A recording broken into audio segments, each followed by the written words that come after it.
Welcome. My name is Tanya Dixon-Moore, and I'm the Artistic Director of Western Globe Theatre. And I wanted to welcome you here today. And before we get started, I just have a couple of thank yous that I need to say, if that's all right, if you could bear with me. So the first thing I want to personally, and also on behalf of Western Globe, is I sort of stand here, and even though it's raining out, it's watering my deck on my my little condo back there in Span. And I would like to personally say a deep and heartfelt thank you, and to acknowledge that we're on the lands of the unceded lands of the Musqueam people. This is the Musqueam territory, and we're right across from the absolutely gorgeous Kwai, which is Stanley Park. And then, of course, for their brothers and sisters and cousins who live across the inlet, the Squamish and the Tsleil-Waututh. So I am personally very, very grateful to be living and playing and laughing and having conversations like these on lands that they have looked after for so many years. So to them I say Osiam and Hajka. I would also like to thank our volunteers. I'd like to give them a big, huge shout out. They are our staff. We're a team. And they put all this together, and I want to really raise my hands to them and say thank you. I have to thank a couple of people who come to the table with some cash to get this thing done.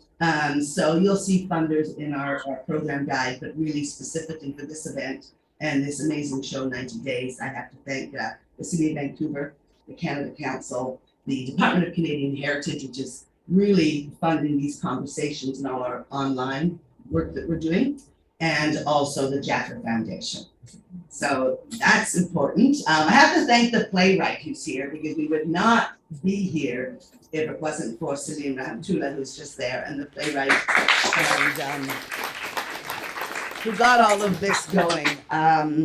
Leila Jaffer, who's here, who's curated this programming. So I really want to thank her, which I do. And you guys, most of all, for being here, because these things don't exist without audience. Theater doesn't, and if we can have conversations around things, you're our equal partner and big in the whole creative process that we do. So I thank you very, very much for that. Finally, I just want to let people know that this is being recorded. So, hello. Oh, maybe I have to wave over there. Oh, over there, hello. Thank you to all of you for joining us today. So if you're interested in, or any friend is interested in seeing this after the fact, it should be up online tomorrow if we get our tech stuff sorted. Also, the session that we had on Tuesday landed. And we're just in the process of doing the final cut of the play 90 Days, which should be able to be launched on a pay-per-view tomorrow. So if people want to see it, there'll be a link, and it's going to be, we want it to be seen all around the world. All right, housekeeping. Please turn off your cell phones, pagers, anything at beep if you don't mind. And if anybody needs to zip out and use the washroom, the suggestion was you ideally go out through that door rather than going through the dressing room if possible. And there we go. Enjoy. Thank you so much for being here. Thank you. Oh, I lie. I'm supposed to introduce the person who's going to be running this thing. And so I'd like to bring up Leila again, our cultural liaison, and also one who's put this wonderful programming together. Thank you. So now I know why I'm here. Why are you here? What brought you here? What are you looking for? I'm really asking. Anybody? Curious and interested. Anyone else? I think there's so many waves of migration happening in immigration and the whole refugee thing that it's an important subject to hear the history Of the migration and immigration history. Fantastic. Anybody else? Just a brief reason why you're here? I left on the 90th day, and it's nostalgia. Oh my God. That's We didn't know it was like on the 89th day or the 90th. When was the 90th day? so you left on the 90th day. That's extremely meaningful today. Thank you. So I'm here. I actually came for the masala chai. Nobody even said that, but okay. And also because Tanya asked me to, but I'm also here just to introduce the program and the panel.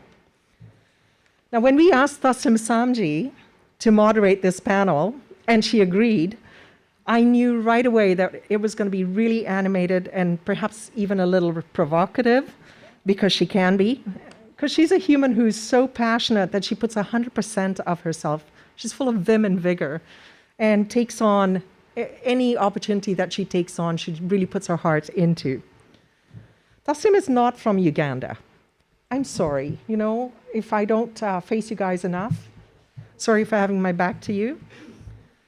She's not from Uganda, but she's so invested in this whole 50th anniversary of Ugandan Asian resettlement in Canada that she's currently curating an art exhibition at the Roundhouse called Kampala to Canada. And that's happening next month. There, she's going to be showcasing inspiring stories from our local Ugandan Asians and their contributions to Canada, and even some elements of immigration and migration. Here, she will lead this panel in sharing their personal stories of how they arrived at this moment and this place, Canada, after the trajectory of their lives were suddenly changed, shifted. Salim Remtullah's 90 Days is a simple story. It's a simple story. But he manages to illustrate the complexities of his culture at that time. It's a refreshingly honest depiction of his family's community-oriented, food-forward, faith-based culture, and it also exposes at the same time the same society's deep-seated racism, or deeply rooted, I should say, racism, sexism, and corruption. This play has done much more than entertain. It's provided us with a platform for open dialogue around these issues and the opportunities that they present. It's provided us with the space for understanding and awakenings. And it's also a springboard to ask the hard questions, like we did on Tuesday when we had the session Landed. That was really hard. So that we all move forward with greater respect, care, and accountability towards each other and our land. So look, everybody here has a lot to say. We only have 6 hours to do, 3 hours to do this in, and we will take a break and then we'll reconvene for the last hour. So there is a break. So let's not just listen, but really hear what our panelists have to say today. Ladies and gentlemen, I give you 90 days, 50 years.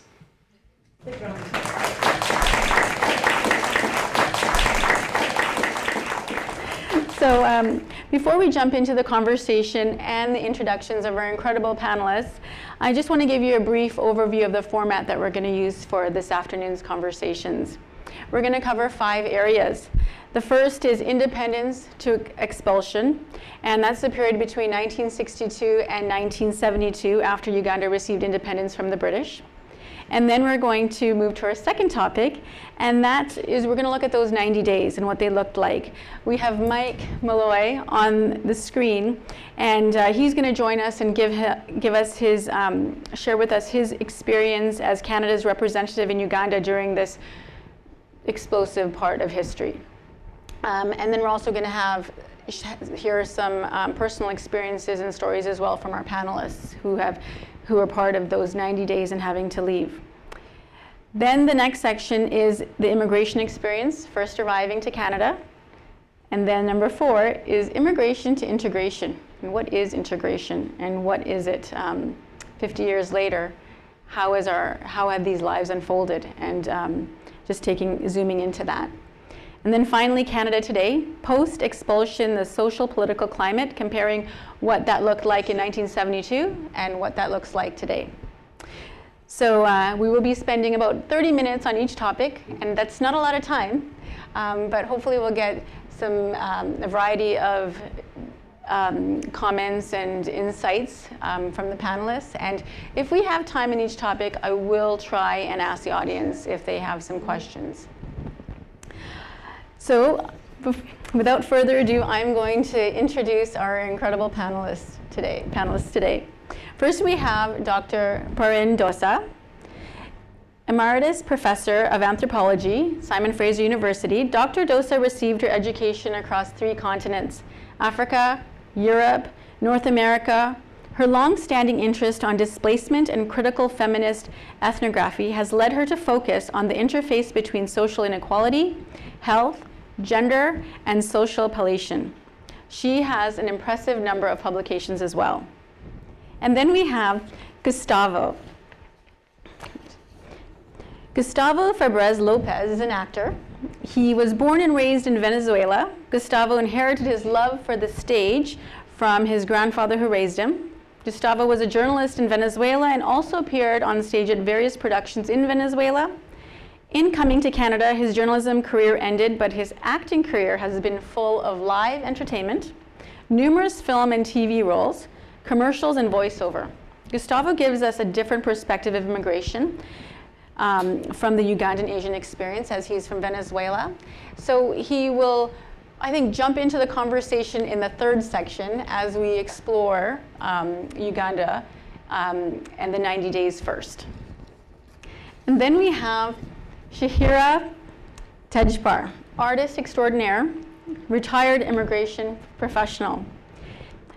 Shahira arrived with her family in Canada earlier, prior to expulsion. And her family helped with the settlement of new arrivals from Uganda, Tanzania, and Kenya. She worked as an immigration program officer with the Canadian High Commission in Nairobi, and then as an immigration advisor to a major law firm in downtown Vancouver. And then in 1996, she started her own immigration practice. And now, Shahira is an artist. Just had to throw that in. And then we have Jalal Jaffer. Jalal Jaffer is a lawyer and an author. He immigrated to Canada from Uganda in 1972.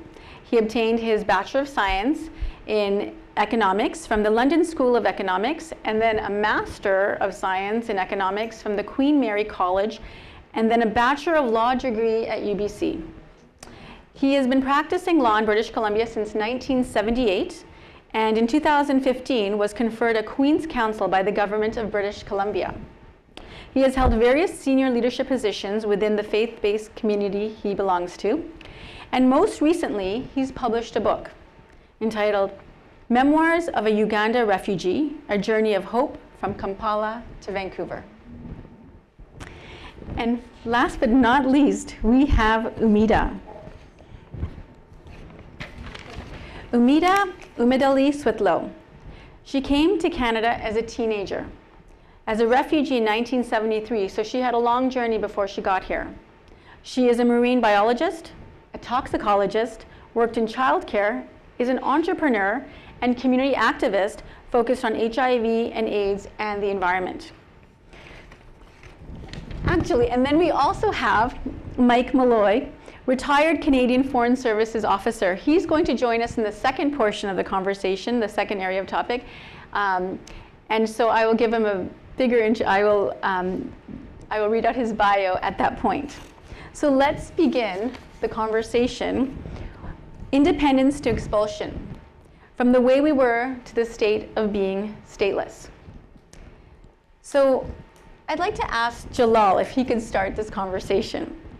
What was life like in the decades between achieving independence in 1962 to 1972 when the expulsion orders happened? So what was your family life like? Just an overview, even the community, what that was like as well. I thought to explain the context of what was happening in Uganda at the time. Perhaps I can pick up a couple of themes in that subject matter. I think the first thing we should bear in mind is when we think about Asians in Uganda, Asians in Uganda was not a monolithic group. There were vast differences within this group. You know, for example, when you think about Hindus and Muslims as differences that arise, you think of Africans, Europeans also in the background. Then within the Muslim community, there were segments Ismailis, Bohras, Ishnasheris. And each of this segment really clung together in their own little enclave. And it was important for individuals from outside Uganda to understand that you could be born an Ismaili, you can go to Ismaili kindergarten, primary school, secondary school, all the way. You can go to an Ismaili healthcare center. You can go through educational institutions developed by the community. So you can be completely secluded from other groups of Asians. So your life basically centered around your very strongly, closely knit community. And that in a sense explains also the advantages but also some disadvantages in having been born in that environment. And when you think about East Africa, even within the particular segment, there are classes. The well-to-do, the not so well-to-do, and some who are desperately poor. So there are a variety of different groupings within the overall segment, overall group that we talk about, Uganda Asians. So when you think about that, it's important to bear that in mind. If you think about a Ismaili child growing up, he can actually grow up without ever having made a friend outside of his community. He could have been in school and might not have encountered anybody other than other Ismailis. So that really, in a sense, reflects on his upbringing for later on in life. So I think that's one of the first things that I wanted to underscore. When we talk about, for example, the Ismaili community, it was endowed with tremendous community support in terms of various institutions that were developed over the course of time. And that was helpful, and it made Ismailis progress in many respects fairly well. If we were to paint a picture in 1972, Uganda just became independent. And of course, the whole premise of independence implicitly meant that the fruits of independence should be spread more widely. And here we had a country which really had the Asian group completely dominating the economy. So when the politicians, have to take power, African politicians, their focus is how can we make this pie shared amongst the largest population of the country. So these were not immediately became immediately relevant, but over time, Obote, for example, it took him a few years to start working along that line. 1970, he developed what he called the Common Man's Charter, effectively a very left-leaning political dogma where he wanted the idea of sharing more equitably. He followed that up with the May Day Declaration in 1970, where he effectively nationalized most of the important industries, financial institutions, and big factory owners and so on. So that was what was playing through at the time. Right until the time that Idi Amin came into power and his famous dream, I don't think we really experienced any physical fear or any remotest possibility of being thrown out of the country.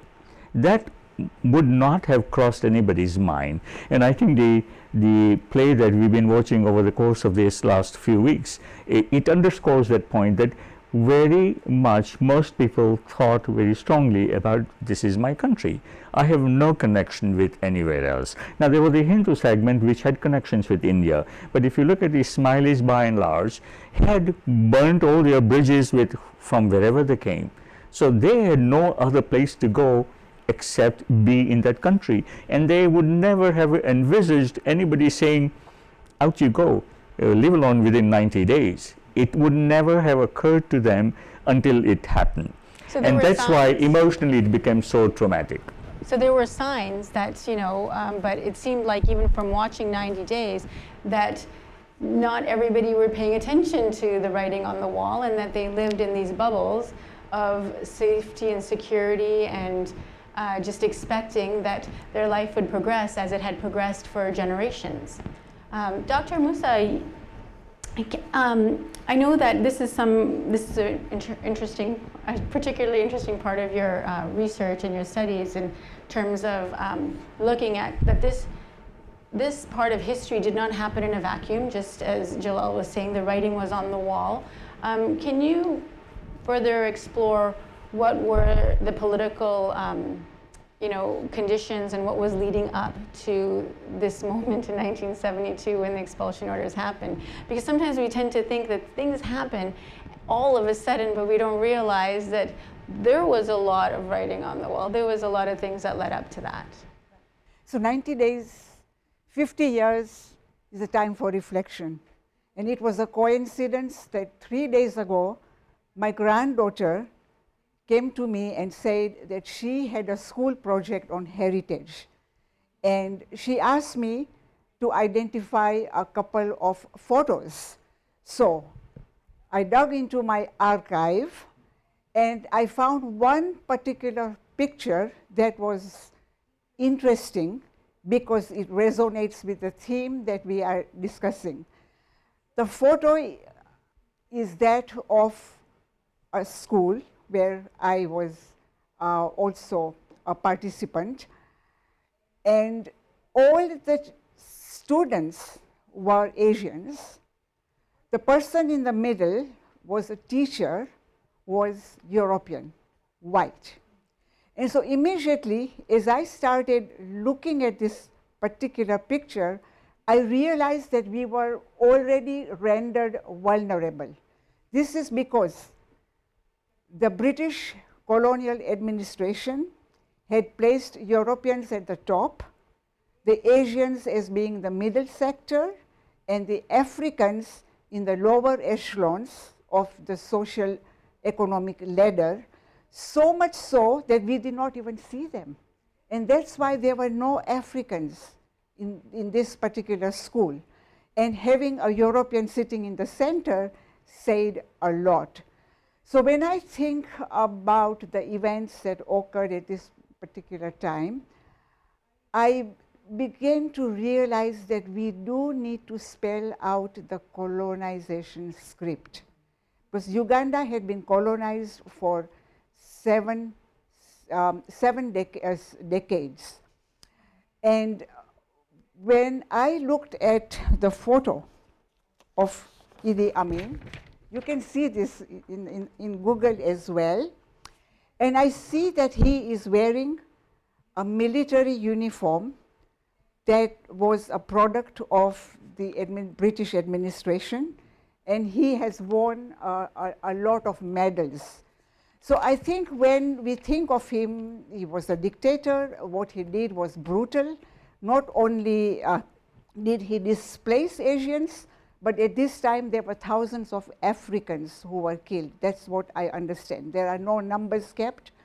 And so we need to kind of think about the local population as well. So actually making a connection from the colonial administration to the country, Uganda, there is an analogy that comes to my mind, and I'm going to be very brief because I think there are other speakers too. And the analogy is that of Lake Victoria and the ocean. And Jalal talked about us being homogenized, which is absolutely true, and homogenization happens for political reasons.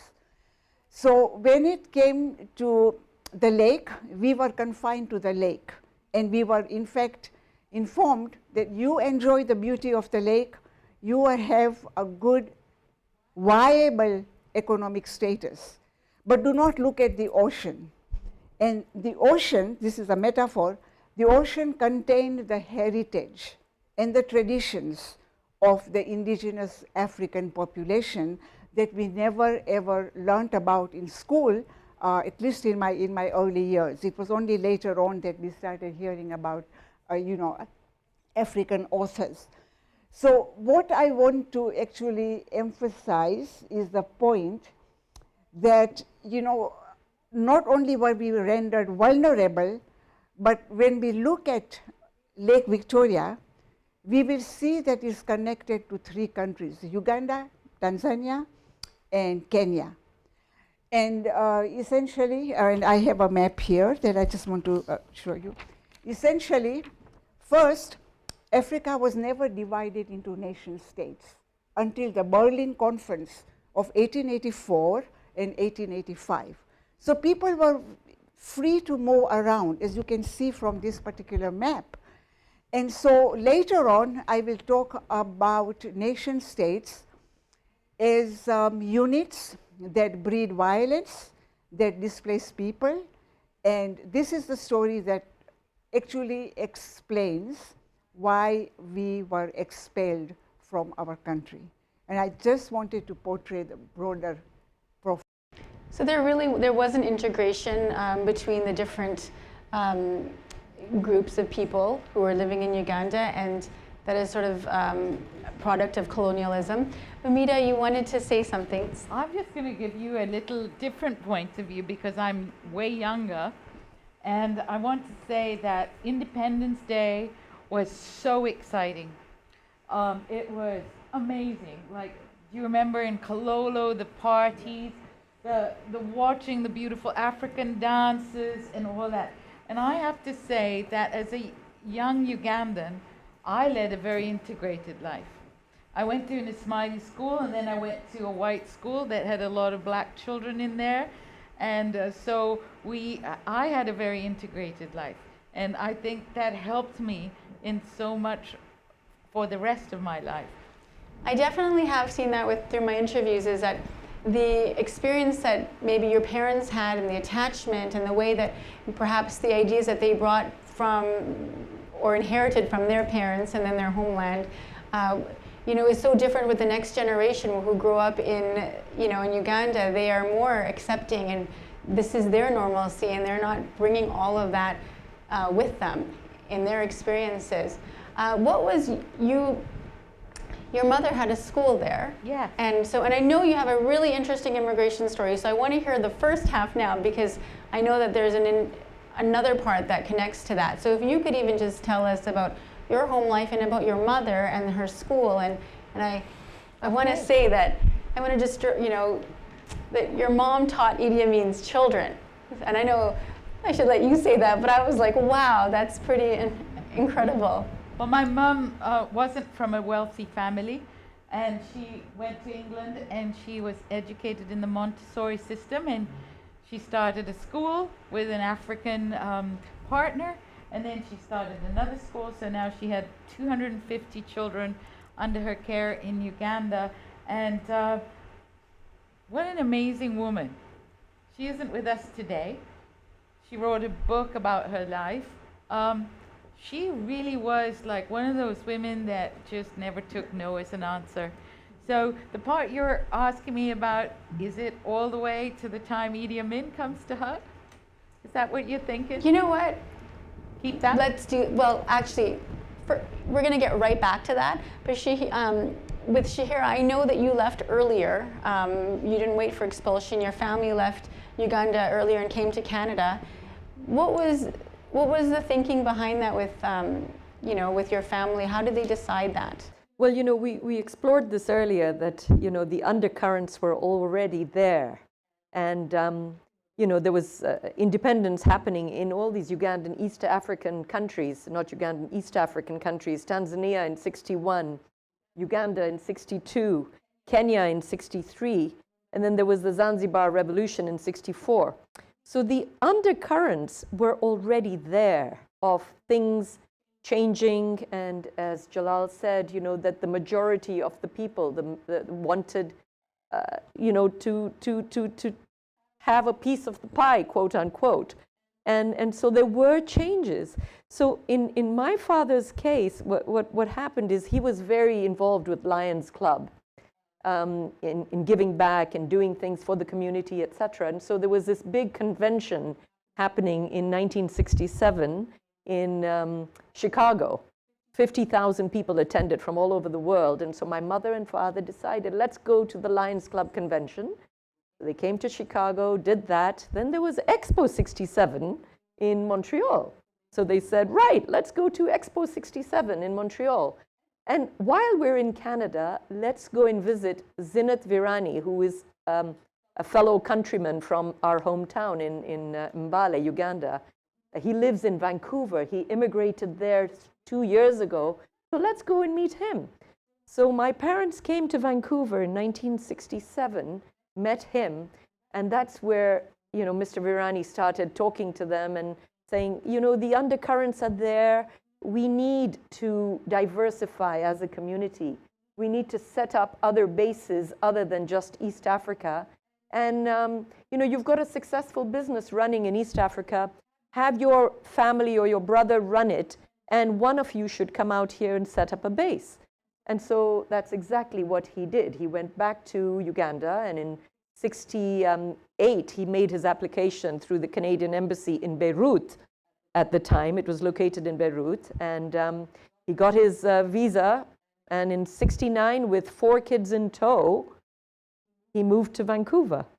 And of course, at that time, our community was, you know, hardly anything. We were 5, 6, 7 families of Ismailis in this city.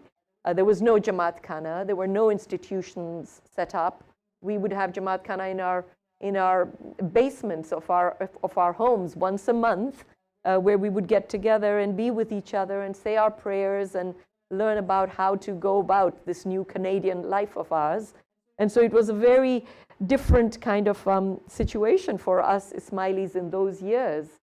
It was only, you know, slowly we would set up a Jamaat Khana and things like that. But it was in 1971 that we started seeing this influx of Tanzanian Ismailis coming in. And then in 1972, the Ugandans, and the 1973, 1974, the Kenyans and everyone else, because of concern that is this going to happen here as well?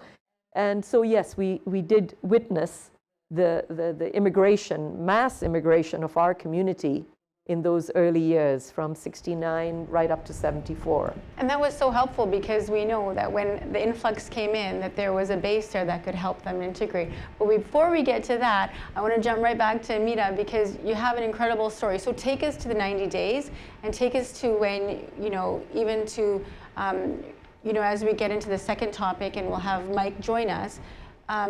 Tell us where you ended up and what, you know, your family was split, so, and even the school, all of it. Okay. It's a really incredible story. So long ago, far away, but it could have been just yesterday. That's how it feels sometimes. So my mom had that school that I was telling you about, and in this school was Idi Amin's children and the CIA agent's children. His name was Jay Mullen, and he was a history professor at Macquarie University, kind of called a knock, sent to East Africa, to Uganda, to actually spy on Russian activity around the world. So they can just, you know, put these recording devices in different people's houses, and the embassies would all hang out together, and there wasn't very much control over those kinds of things. So Jay Mullen had the inside scoop. He was also a basketball coach. So, and he'd play with Idi Amin. So we get this 90-day announcement. We were all sitting watching television, and seriously, it felt like there was an announcer, and probably some of you will have a different memory of this. So there's this newsman, and then it feels like he gets pushed over, and Idi Amin sits there and says something about 90 days, and we're like laughing, absolutely laughing, because it didn't seem real. Like Jalal said, it was this was our home. How the heck, you know? So anyway, so my mom was really an entrepreneurial kind of person. She really was at the groundswell of everything. So, for example, 90 days. Okay, so now the Canadian people are setting up a lineup. She had already applied to go to Canada. So my mom was super excited about this experience. My dad was devastated. Mom was all ready to go. She wanted to go to that Lynn Canyon, to the waterfalls, and hike around and just be the woman that she always thought she was. So, so she's excited. She finds out, oh my God, they're stopping us from buying airline tickets soon. So what does she do? We can't take the money out of the country. Mom buys 10 tickets for each of us to go around the world. Rock. When we get to Canada, we've got like tickets. We could go anywhere, but we didn't have the money. So she did that. Then she found out that the port of Mombasa was open, and we could send some stuff there. So she put everything in this Chinese chest. I even got my molten bicycle from 1967. Photograph albums, our lovely old Persian carpets. She just tucked it all away and just got it out of the country. And then her next experience was Idi Amin's children go there. All of a sudden he shows up to find out how his kids are doing. And my mom says, you know, they're doing good. Their English is getting better. They're not hitting everybody as they normally used to. Coming from a family of bullies. But anyway, she said, they're doing well, but I have a problem. And he says, what's the problem? And there's security with him and everything. And she says, you haven't paid your fees for 6 months. Like, that was my mother, okay? That's how I'm brought up. So, like, on the day that Idi Amin took over, she backed the car out of the driveway and said, there were these tanks going up and down in Makindi, because that was a very, there was a concentration camp and everything there. Well, she backed the car out, held up one of these tanks, just like, stop. We're backing up, we're going to school. And because she really believed in education. And they said, no, you are not. And she had an argument with them, you know. So here's that lady who we miss so much. Anyway, so we get to Jay Mullins tells us that, you know what? They're starting to rape Indian young girls. And we need to get your children out of the country, your girls, Munira and Umida. Nazira was married. So he took our passports. Now, you have to remember, we've been in a lineup, days of lineups, verifying our passports, wondering whether we're real or not real, or whether they were going to take a passport away. And then here's Jay Mullen, takes this passport that's basically invalid. We've got 90 days to leave. We're absolute refugees. He takes them to the American embassy, and within hours gets us a visa, student visas, to Oregon and West Virginia to stay with different families. Munira to go to a university and me to go to a high school. So we had a stamp visa, student visa. Like, how the heck did he do that? And that's when we found out who he was, that he was actually a CIA agent, and hence he could just go anywhere, do whatever he liked. And we headed off. At any point feel that you wouldn't see your family again, like when you went to Oregon? Yeah, so I just want to tell you the story about just that day I left. So the night I left, we had moved from our house in Makindi to an apartment building, so we're up above the danger. And I wake up and I'm super excited. So this is not a girl that is terrified. I'm excited. I'm going to go somewhere special. And I've never left Uganda really, just Kenya, you know, never really been on a plane. So this was so exciting. So I couldn't sleep, and I woke up and there was a man in the apartment across the street and an army tank vehicle coming along, and they shot him.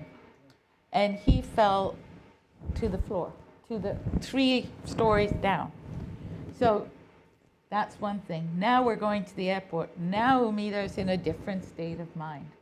Now I'm scared. Now, you know, it's okay, I'm going. You know, do you all remember when you're leaving the airport and you start to go behind that screen, and then now you're said goodbye and you're in the secured area? Well, Idi Amin had said something about bangles. He knew Indians were taking a lot of gold out of the country. So my mom took 3 bangles and glued them together, 3 necklaces and intertwined them, and, you know, more rings than a 15-year-old should have on her hand or whatever. They put me into a room and they strip searched me. So I'm standing there with a man. I'm 15 years old. Nobody's ever seen my body like that.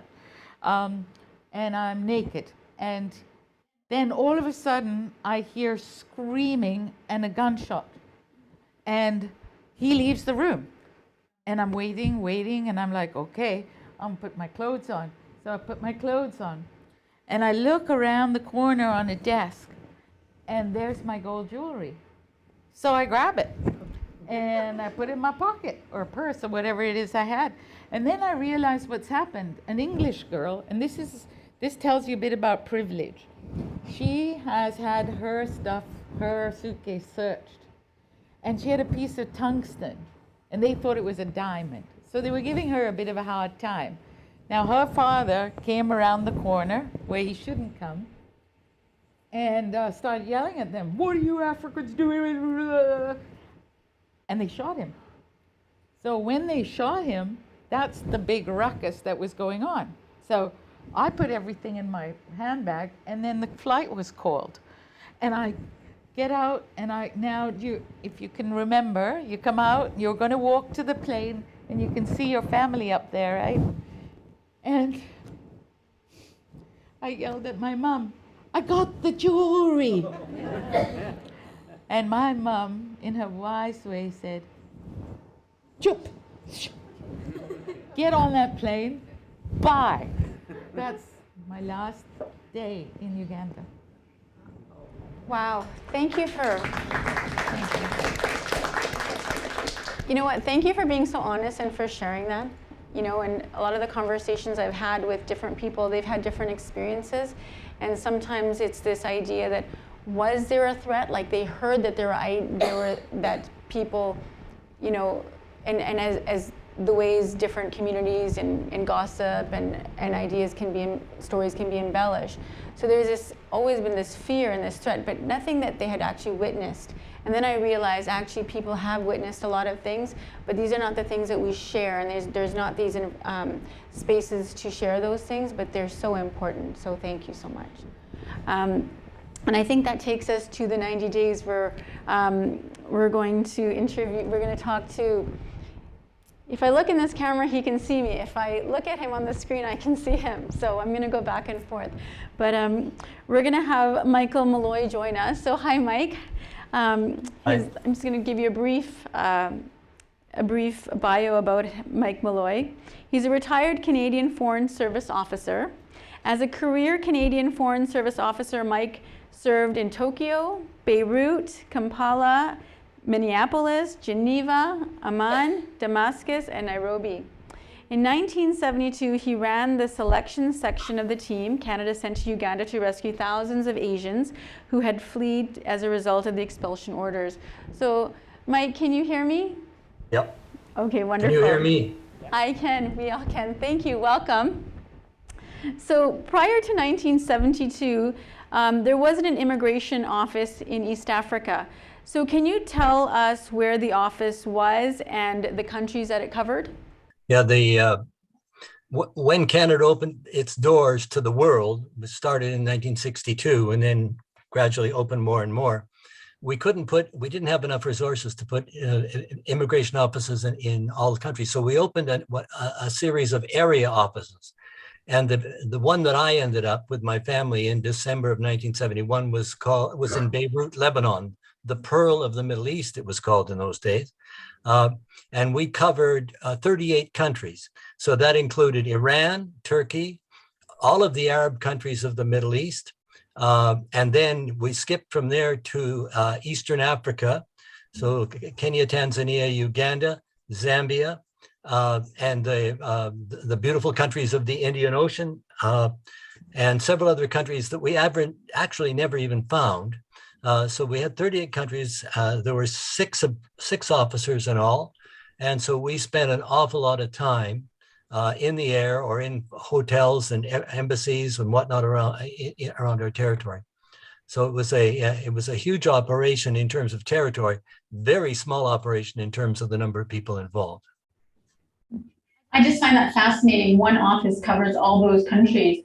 Can you tell us about the Canadian immigration laws that changed so that the influx of Ugandan Asian immigrants was possible? Yeah.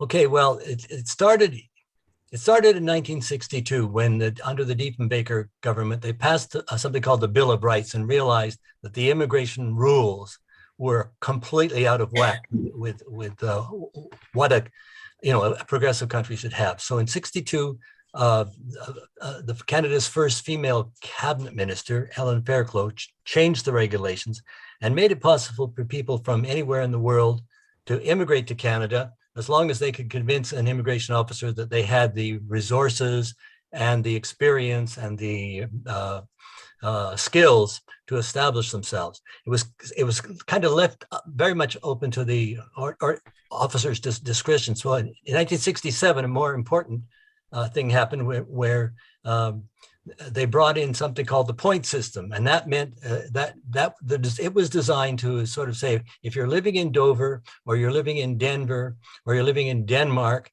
and you have the same attributes and the same qualifications, you will get the same answer from us. It may be positive, it may be negative, but it will no longer have anything to do with race or religion or color or where you live. It will be focused on that. Now and by the time we get to that point, our officers are actually interviewing people in over 100 countries and territories. So it spread out very, very quickly. The change that mattered for Uganda was that in 1969, Canada ratified the United Nations Refugee Convention and decided the following year, as a consequence of that we would recognize, as long as someone met that definition of a well-founded, outside your own country, with a well-founded fear of persecution for reasons of race or religion, etc., you would be recognized by Canada as a refugee. But in order to sort out who among those refugees would actually be allowed to come to Canada, there was a soft version of the point system put in place. And the third part of that was they set up another policy called the oppressed minority policy, which said sometimes there'll be people in their own country that we have to treat as refugees, even if technically they're not. And so those were the elements of the policy that was in place in 1972. Immediately after that it was brought in, there was a very small group of Tibetans that were allowed into Canada, very small group of Chinese refugees. But it's 1972 that policy of opening the refugee program of Canada to people who are not Europeans, that's when it really begins to take off.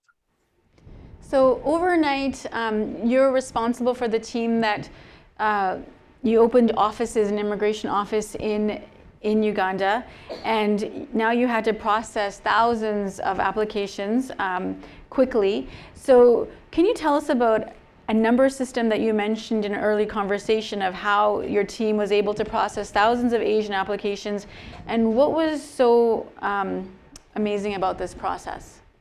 Okay, well, first of all, I was not the boss. My boss was a guy by the name of Roger St. Vincent, but he'd actually sent me to Uganda twice that year to do many things, including meeting a guy by the name of Jalal Jaffer, with whom I had a terrifying game of squash. So when he was ordered to go and make this happen, I came along with him about a week later, and my job was to run the front end of the house. In other words, to look at all the incoming applications and decide who we would interview, and then to interview the people and make the decisions. There were usually 4 or 5 of us doing that out of a team of about 35 people. Initially, when word came to Canada of the expulsion, Prime Minister Pierre Elliott Trudeau immediately announced to his cabinet that he would be the one who would be calling the shots on this. And he put the Immigration Department, Foreign Affairs, and Defense, the Defense Department, to begin planning. It was pretty clear to us in Beirut, they hadn't a clue as to what the reality was. First they said, could you do it by mail from Beirut? Well, there wasn't even an air connection between Beirut and Uganda. So we said, no, you're gonna have to send a team there. And they came right back and said, basically, well, you're the team. Initially, we were told the target is to bring in 3,000 people who meet ordinary immigration criteria.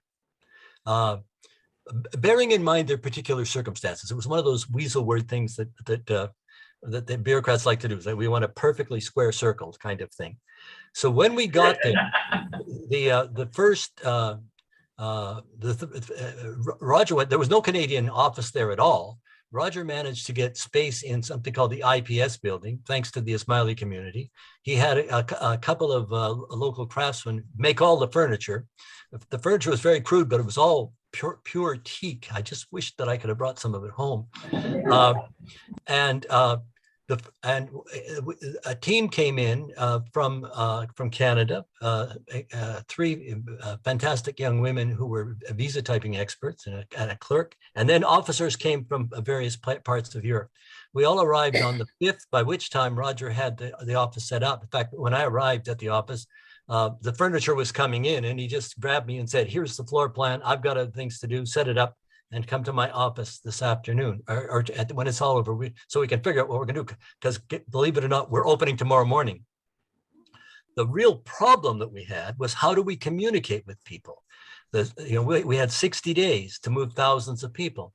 And one of the clerks that arrived there produced a little gizmo that looks like this. This is called a numerator, a number stamping machine. And the clerk said, look, why don't we take this thing, and when the people give us their applications, we'll stamp a number on it, on the application, and we'll stamp a number on a piece of paper and give them the piece of paper and say, watch for your number in the Uganda Argus newspaper. So what that meant was that we had a completely secure way of communicating with people. When we wanted them to come for interview, you'd see an ad in the paper saying the people with the following numbers should come at 10, the people with the following numbers should come at 12, on and on. And then, when it was time to have their medicals, the following people report for medical, the following people pick up your visas, the following people come and get your bookings. And it was very simple, but this was high tech. That was it. That ballpoint pens. That's how it all ran. My team, we each had to do 25 families a day, which doesn't sound like much, but it was really, really grueling work. Overwhelmingly, we accepted the people. You had to be pretty bad one way or another not to get through. Towards the end of the first month, three things happened that changed the direction. First of all, the Ugandan government announced that everybody was going to have their citizenship checked. And when that started happening, people just had their Ugandan passports taken away, tossed or torn up. So all of a sudden, anybody who had taken out Ugandan citizenship was stateless. Now, a lot of the people, particularly a lot of the Hindus and Sikhs and others, had held onto their British passports, which gave them British protection, but no right to live in Britain. But the Ismailis and the Goans, for different reasons, had largely taken out Ugandan citizenship. So they're the ones that were most vulnerable. Second thing that happened was there was a little war on the border. As the previous government's followers invaded the country. And that made an army that was really undisciplined and dangerous, much, much more dangerous. We would have people coming in from outside of the countryside for their interviews and telling us, whether you select us or not, we are not going to face those roadblocks again. We've been robbed, we've been beaten, we are not going home. So so at that stage, the policy shifted from looking at the point system as a way of selecting to looking at whether the people had someplace to go or not. And that's what we did. So we focused on on who is vulnerable and does not have a place to go. And as it went along, you know, people had a British passport or an Indian passport. We said, look, there are visa officers in your country. You can go there and apply to Canada if you want to go. We've got to focus on the people with no place to go. So at the end of the day, we took 6,175 people on 31 charters. There were days when we were doing 2 charters a day. And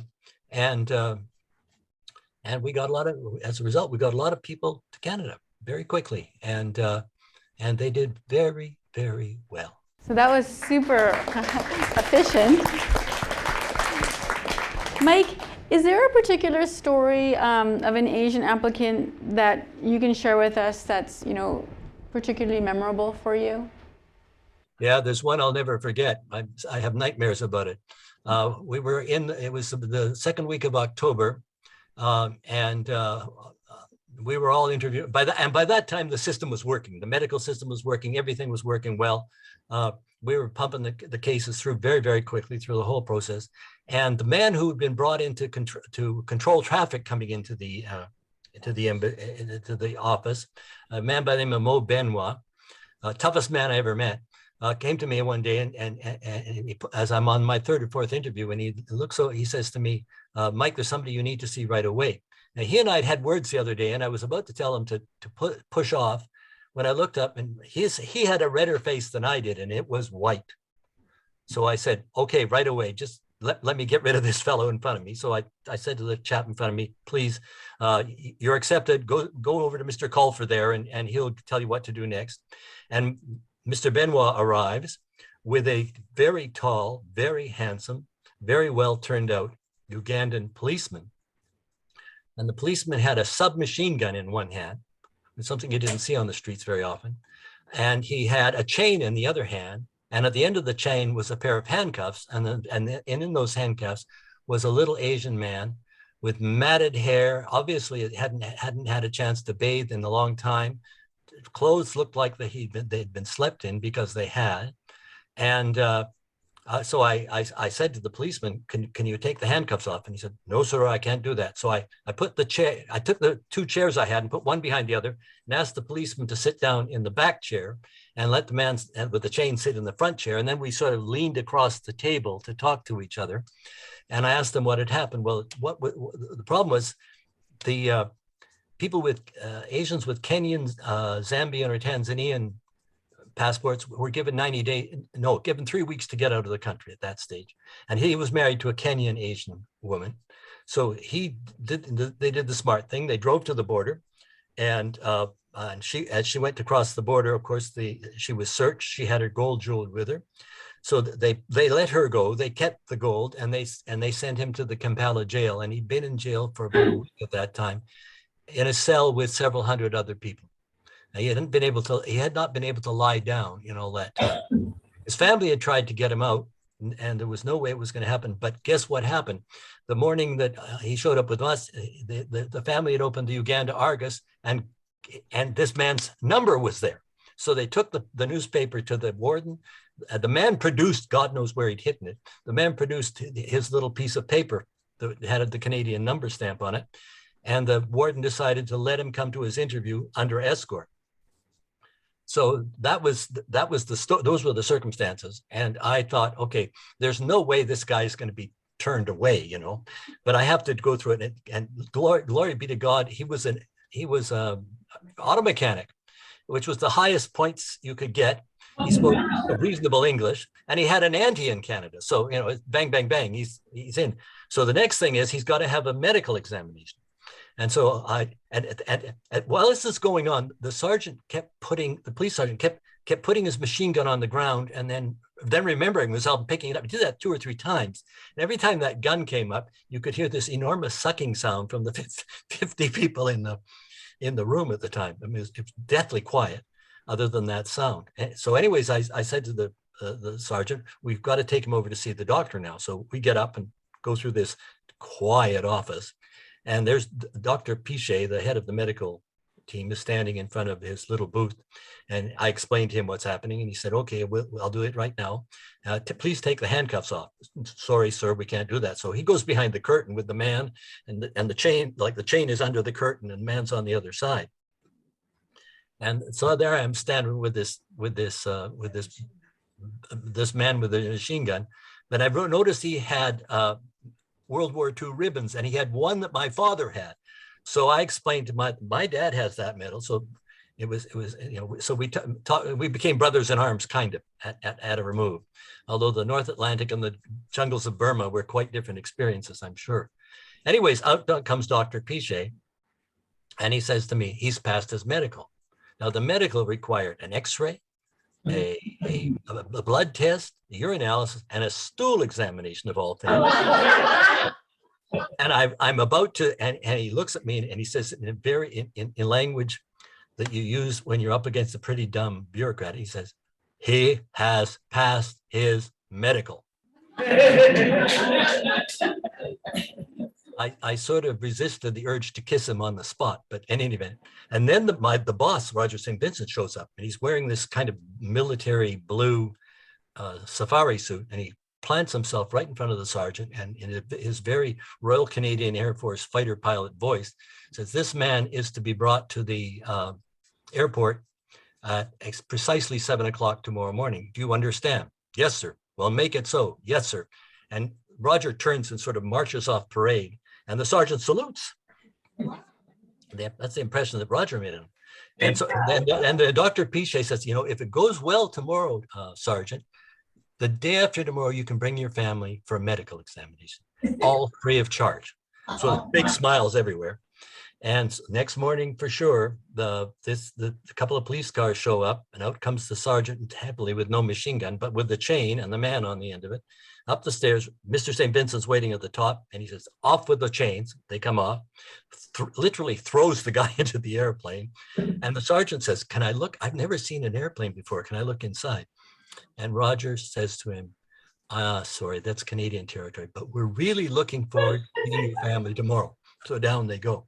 And by God, next morning, the sergeant and a very tall, beautiful wife and 6 children arrived at the office. They were brought in, and they got the medical examination to end all medical examinations, and left with a big box of cookies and medical supplies and a huge certificate signed by Dr. Pichet attesting to their good health. That was the best thing you ever did. Mike, you've played an incredible role during the Ugandan Asian expulsion history, and what has that meant for you on a personal level, and how did that also impact your career? Well, on a personal level, when we got to Vancouver, I discovered that my wife, who'd gone there to have our youngest child, had been met by various Ugandan Asians that I had met before, and was actually wearing hand-me-downs. My kids were wearing blue jeans that the Sadru Ahmed's children didn't need anymore, and my children grew up with more Auntie Nellas and Uncle Sadrus than is really quite right in an Irish family. On the career front, it really set the direction of my career, because 4 years later, I ended up back in Ottawa, and my job was to design a new refugee selection and resettlement system for Canada.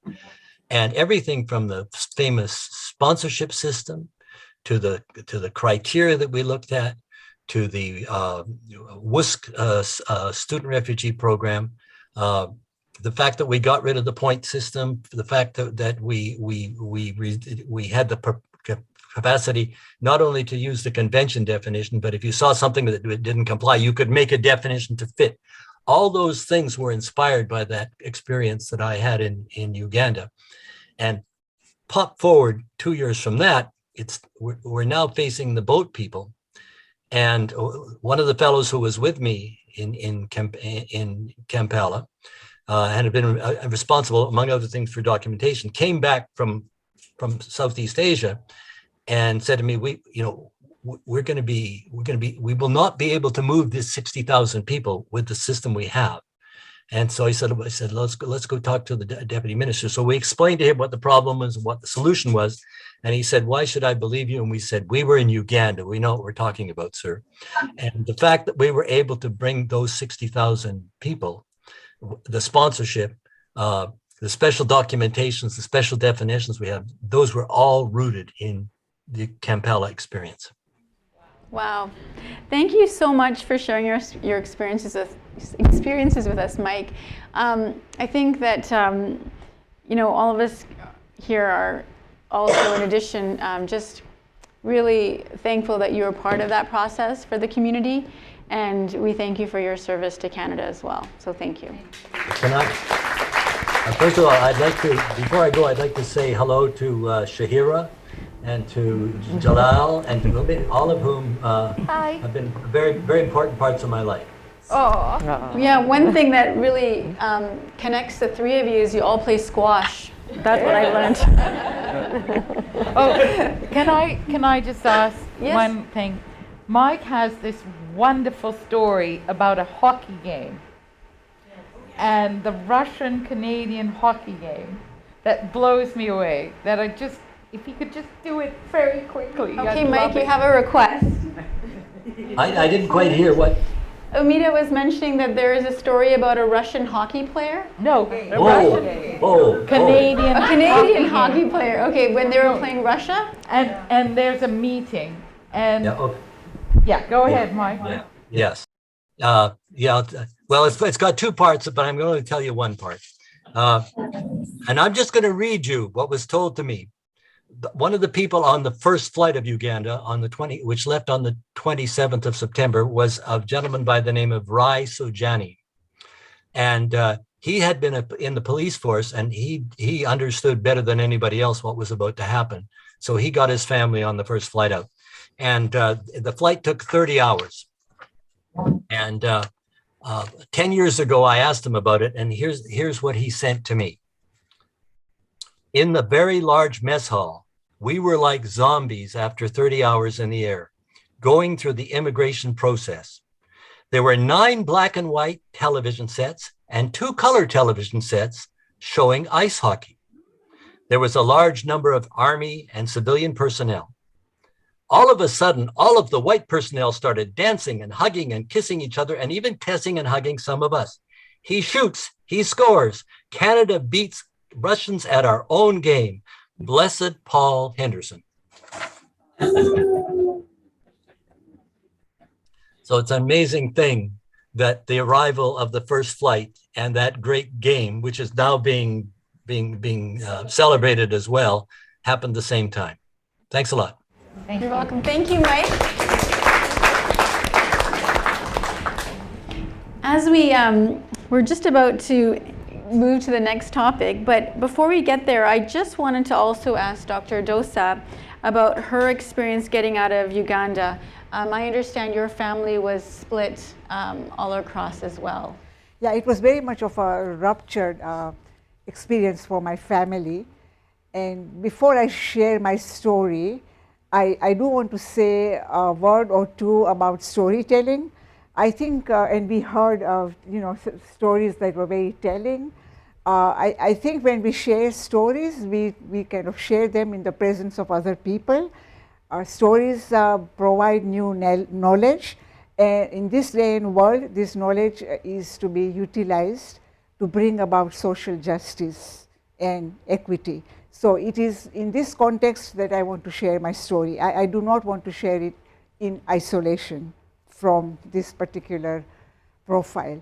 So essentially what happened was that given 90 days, my family was split. In the initial stages, myself and my sister and my grandparents, we came to Canada. My parents and younger brother went to England. And this happened because the process that was in place did not really take into account the aspect of keeping families together, not invariably. So I think it's a traumatic experience to be to be split, particularly when you left your homeland and you're going to settle, trying to settle down in a country that's more or less alien. Because I do want to point out that Kampala, Uganda, represents the global south that's disadvantaged, and Canada and other Western countries represent the global north, which has been engaged into colonization for about 500 years. And I don't think that we should overlook this.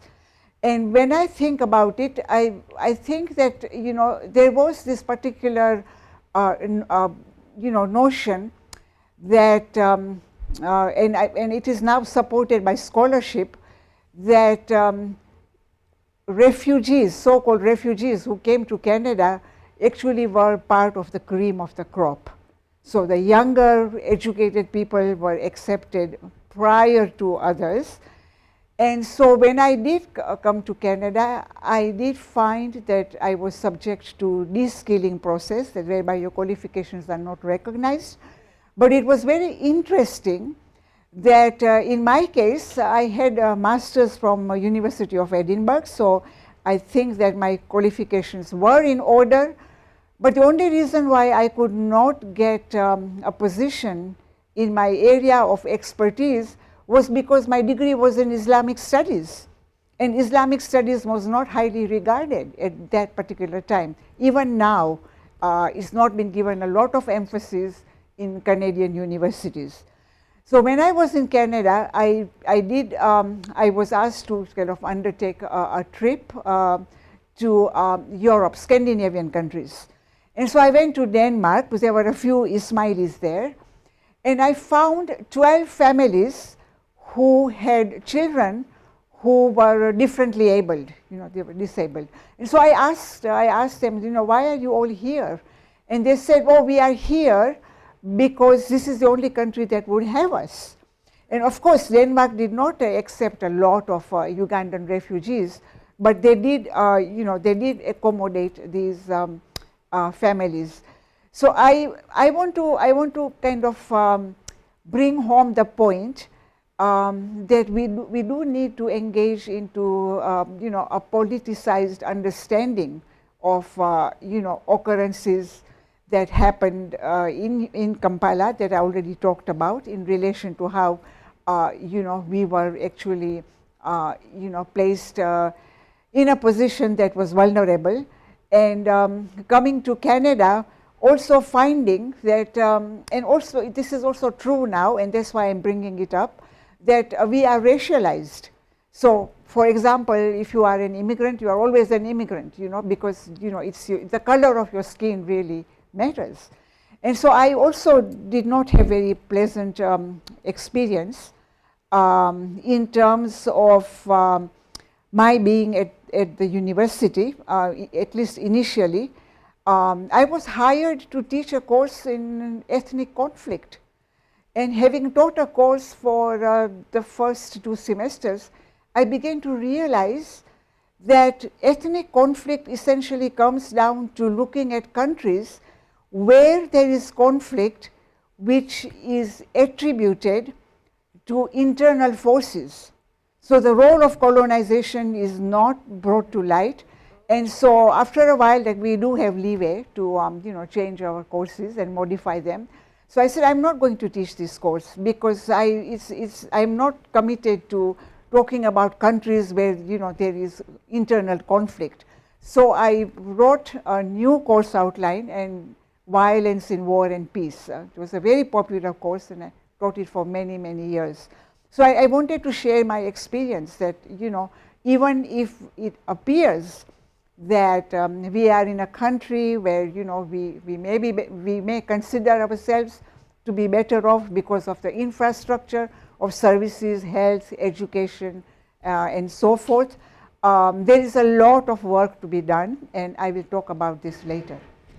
Thank you, Dr. Dossa. I think with that, we've just jumped into our third topic, the immigration experience. And I want to ask Gustavo a question, because you sat patiently while we were in Uganda and we went through the 90 days, and now here, if you could share how your immigration experience was, and you were a journalist in Venezuela, and was that important for your Canadian application? At the beginning, when you apply from there, they ask you like if you're going to apply for a job, your qualifications, if you have, a diploma, if you're healthy, if you don't have kids, it's better because the country is not going to wouldn't like to take charge of kids, right? Or sick people or old people. So there are certain criteria, right? In this is a little how can I say that? It's not justice, right? Because they don't know who are going to apply, what is the problem of the person who's going to apply, the process sometimes I feel it not very human when you're doing all this process. And yeah, it is important sometimes the money, like I was lucky because I have a diploma from a university and I have 10 years experience as a professional, and that counted for them. But a person who doesn't have that maybe is not very attractive to the country. So I found the process a little inhuman. They don't take a look on the person specifically. That person, that person would bring to the country. So that has been my experience. But in my case, I was lucky. I was a professional. I had no kids. I was healthy. I was younger. And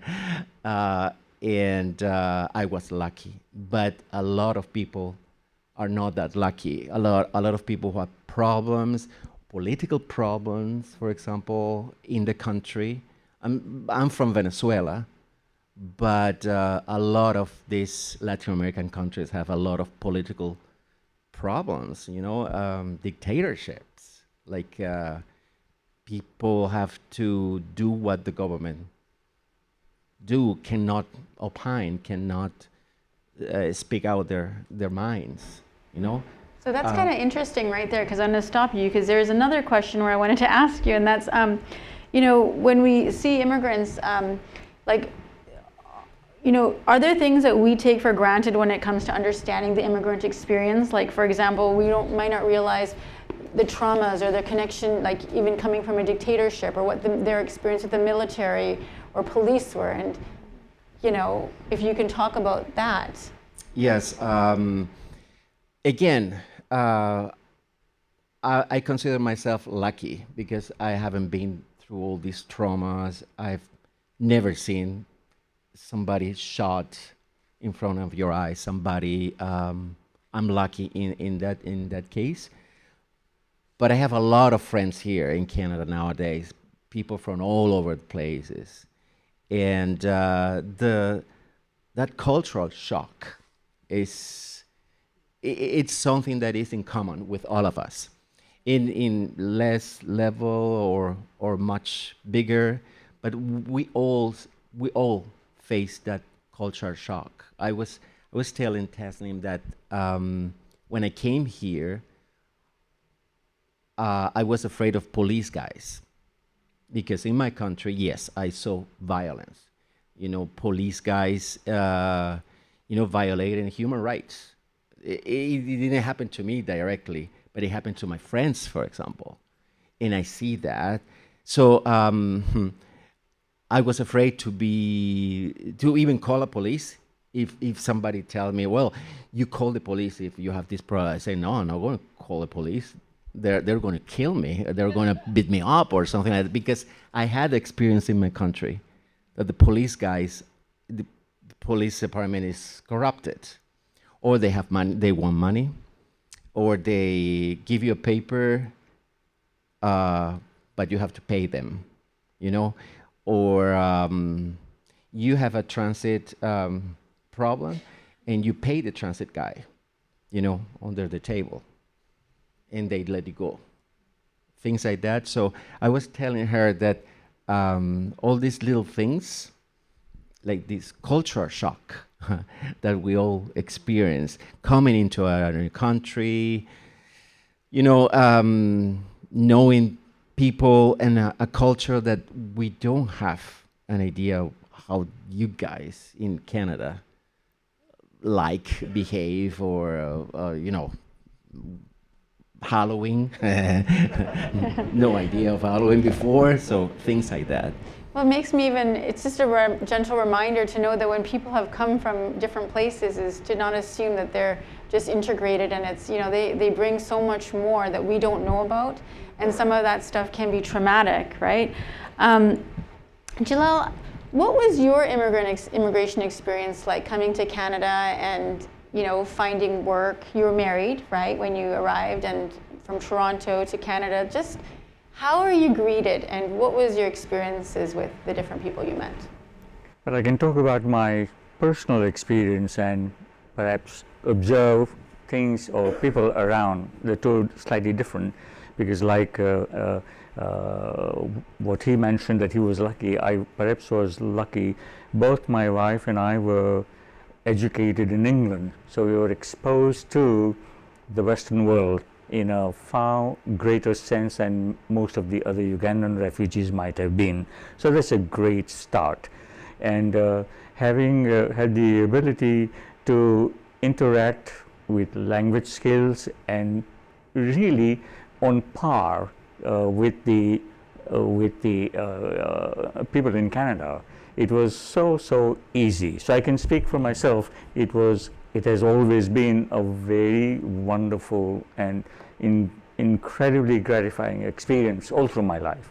So I have nothing but a lot of respect for the people that I have encountered, the people I have met, and I can't think of one savory moment in terms of experience that I would ever remember. There might be some, but I just wouldn't remember. So it has been truly wonderful 50 years or more here, in the broadest sense of the word. That's fantastic. You know, I wanted to ask you this in an earlier section, from the beginning, was that in your life in Uganda, did you want to be a lawyer when you were a child? And then the other follow-up question is, what made you decide to pursue law school upon arriving? Yeah, I think life is sometimes brings about coincidences that you can never fathom. As a child, I really wanted to be a lawyer, but I was so strongly Ugandan-centric in my thinking that I said to myself, law in Uganda really doesn't cut it, because you see the judiciary, the corruption, the power game that goes on. And I said, do I really want to be a party to that? And I parked it at the back of my mind.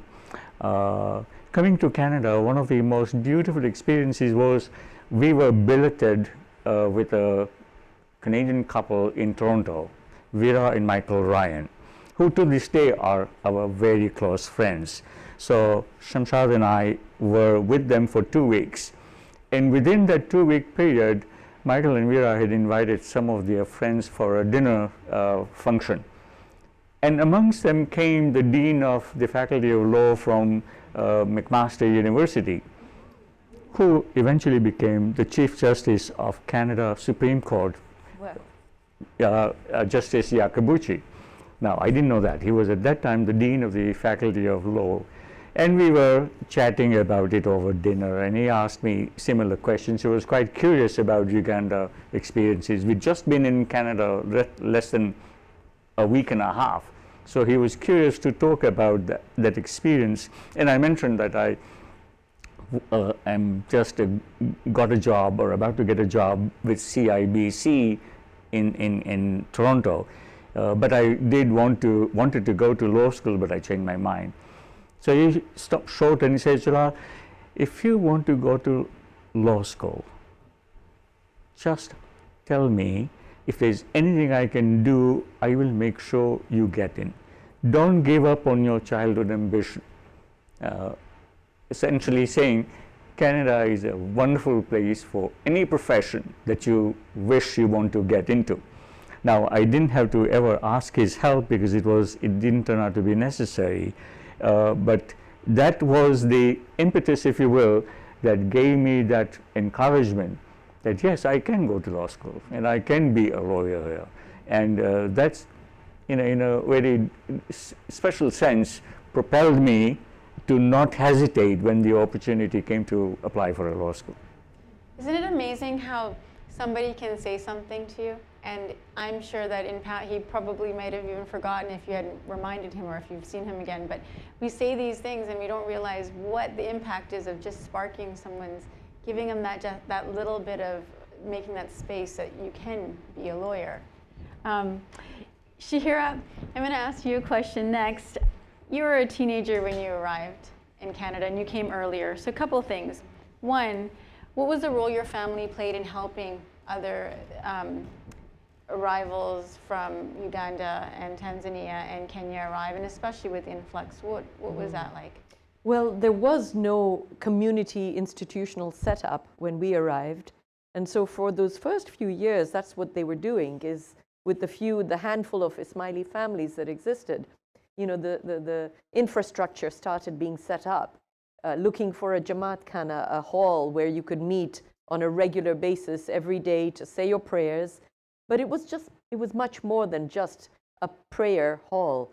It was a community center, because this is where all these newcomers were coming in. And every single day you'd find more newcomers and more newcomers. And this one has just arrived from the Congo, and this one has arrived from Tanzania, and this one has arrived from Uganda or Kenya. And each one of them had this need to find out more about this land. Where do we send our kids to school? What kind of jobs should we apply for? Where is the nearest manpower and immigration office where, you know, we can get information about jobs, and what kind of jobs, what kind of businesses, what shall we do? So those are the questions that would come to the ones who had already been there for a few years all the time. And, you know, here I am, this young 10, 11, 12-year-old, being an ambassador for Canada and you know, spouting out advice to all these 20, 30-year-olds who are coming out. Which led to her future career, you know, right? Exactly. You were already doing that as a young... So it was quite an interesting time, you know. It was fascinating to be able to be a part of that and to watch our parents. Not only are they trying to establish themselves in this new country with their businesses, but they're now community leaders, and they know that if they don't reach out and help, we have to. It's part of our DNA, reaching out and helping and volunteering. So my father went out and bought this it's called a Volkswagen Kombi. I don't know if anybody remembers that. It was like an 8-seater, big van, and we looked at him and we said, "Why have you bought this? What's wrong with an ordinary car?" And he said, "No, we need it for the community." And sure enough, you know, there wasn't a day that he wasn't going out to the airport to pick up new immigrants arriving, or taking them to manpower and immigration, or picking them up and taking them to Jamaat Khana, and doing whatever we could to help people settle. So very interesting times. Personally for me, you know, when I came, there were 3 Ismaili families that lived virtually 5 houses away from each other. And we were our support system for each other. And so growing up in that, and then suddenly seeing in 71, 72, this influx of people coming in, and you realize, oh, we have a community here. We're not just individuals anymore, trying to assimilate as a 10-year-old, 12-year-old, trying to assimilate, forgetting your own culture, forgetting your own language. We're going to touch on that more in the next section, because I know that I have a particular question to ask you. But I also, before we wrap up this third session, the third topic, and we take a little small break, I want to ask you a question about, you were a teenager going to school, and, you know, we can't talk about the immigration experience without talking about racism, you know? So Did you experience racism when you came to Canada? Did you experience it in the school system? And what were your teachers like? You know, the teachers were quite understanding, being adults, but children can be ruthless. And they don't hide their prejudices and everything else. So yes, absolutely. Racism was alive and well in 69, 70. You know, we were a visible minority arriving, and, you know, they hadn't really been exposed to too many people of color. Remember, you know, until very recently, Canada was not even open to non-white immigration. And so it was only in one decade that all this started happening. People of color started coming into the country. So yes, absolutely, racism was alive and well. And yeah. Thank you. You know, we'll talk about that a little more too in the third topic. But for now, we're going to take a short 15-minute break. So, Leila, what time does that mean that we're coming back? 10 to 4. Okay, so we'll come back 10 to 4 for the next 2 sessions, and we're going to actually start with Omida's second part of her story of immigration, which she's a fantastic storyteller. So we'll see you in 20 minutes. Thank you, all of you. Good job. Thank you.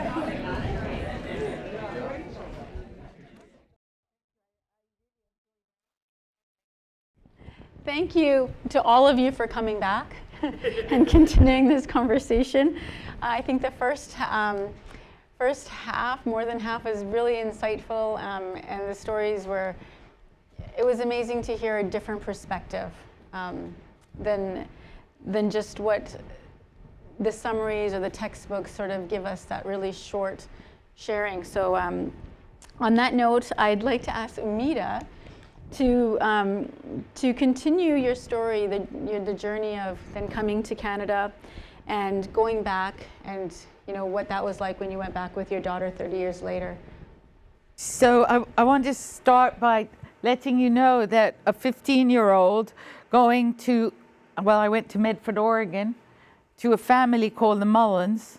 They were expecting this girl with a sari or a Ugandan outfit to come down that ladder of the plane, but high-heeled boots, mini skirt, came down the steps, and they were in shock, like, oh my God, what are we going to do with this thing? So I went from grade 9 to grade 12 in about 4 days. So you got to know that she was a teacher of mine, by the way. These teachers in Uganda were damn good. That really, we were like 3 years ahead of our time. But when I went to grade 12, I did the French exam and all these exams, and then I get to grade 12, and then I experienced something that we don't always talk about, is I really had PTSD. All that excitement, all that great stuff. For about a month, I slept. They thought I had sleeping sickness. I just could not wake up. And I don't know why. And at the same time, my grandfather dies in a refugee camp in England, and I was very close to him. My parents are really having a tough time in Hamilton, Ontario. And my sister Munira is in a university in West Virginia. She can buy like a chicken a week, and she's really almost eating rotten chicken. And I'm sitting in a house with a lawyer family at a golf course in Medford, Oregon. Like, I have a different space, and all of us did have a different space. And so I had to I felt compelled to earn some money for Munira. So I decided all their very rich friends could come for dinner, and I would cook a curry, like Indian food. But I'd never cooked anything in my life, never mind make a bed. So I had to be taught all that stuff. So I'm making this meal, my mom's on the phone in Hamilton, and my big question to her is, how do you make a curry brown? And I think some of you have her cookbook, and it tells her story of her life. But that's why one of the reasons she wrote this cookbook was because we had all these questions. How do you do that? How did you do that?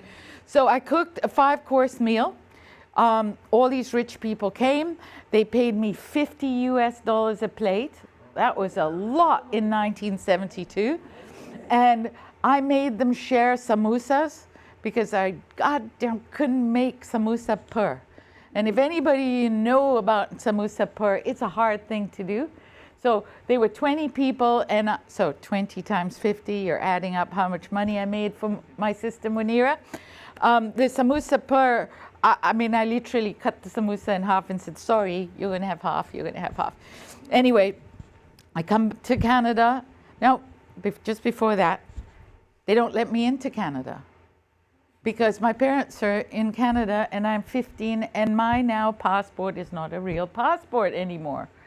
So I tromp on down to San Francisco and I go to the Canadian embassy, no, consul, in San Francisco, and I do a sit-in. I just I'm 16 and I'm gonna sit there till they give it to me. I'm gonna cry, I'm gonna have a tantrum, I'm gonna do all the necessary things, and I get my nice little stamp. And I come to Canada, I'm with my family, I go to high school, go to university, get married to a wonderful man, and have a daughter, Narina, who's here today. And she knows that I know that we all know that somehow this whole thing in Uganda was pretty traumatic. As exciting as it was really hard. And I feel your heads nodding because I feel that pain, the things you left behind. So I'm now on a CUSO assignment, and so is Narina. I'm supposed to go there and do a whole bunch of work in Uganda, Kenya, and Tanzania, and Narina is also on a CUSO assignment with me. We're on the plane, and I'm fidgety. I'm irritated and fidgety. I'm not having a good time on this flight. The plane lands, we walk down the steps, and Narina goes ahead of me, and she's going to take a picture. And what do you know about Uganda airports in the 70s? Are you going to take a picture? Absolutely not, right? So I'm like, duh, duh, duh. And then I touch the ground slowly, and all these memories come back. And I go to the immigration person, and they say, excuse me, ma'am, you have to, I've got my Canadian passport, but I got my Uganda passport in the pocket here, because I feel like something's going to happen. So she says, okay, $50 US. And then comes Amita with, no, actually, I'm returning to my country.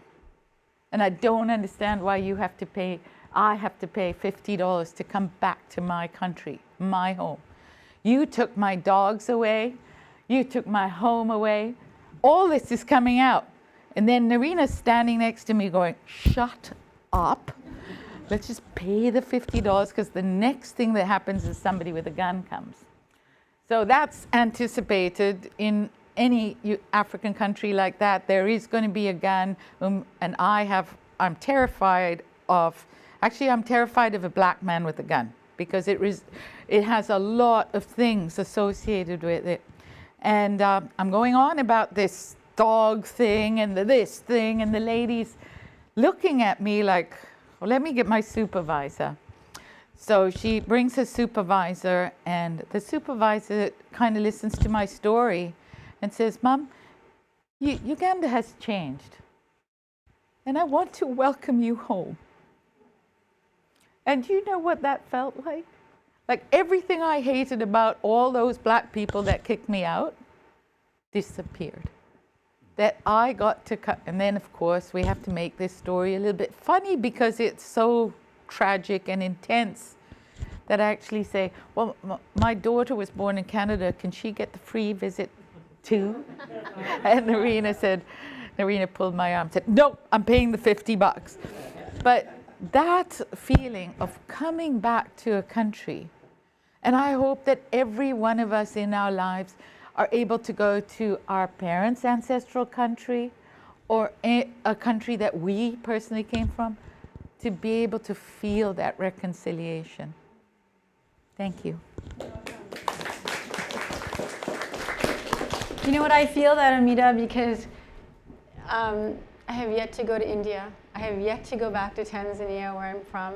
And in my heart, I know that I have a huge connection there, but I really don't know, you know, to what that is, right? So I think we're like, as, you know, and then we're in Canada on these unceded traditional lands, you know, of Indigenous peoples. And I think, like, where do we belong? And, you know, but we belong on this globe that we share together. And that's amazing how you went back and you reclaimed a little space for yourself there. That's, yeah, you did. That's amazing.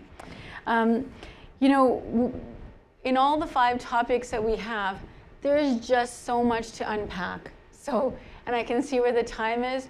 So we're just going to share on some interesting parts that I think we should put some attention to, but there's no way we're going to finish it, just so that, you know, you can put your expectations in check.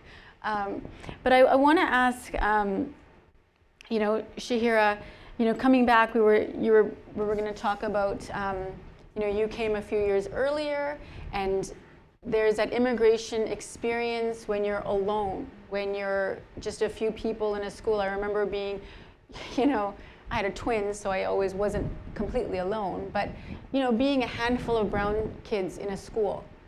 And so what was that like in terms of integrating, in terms of assimilating, I would say? And then versus you have this huge influx of Ugandan Asian, the whole community, where you're no longer having this experience alone.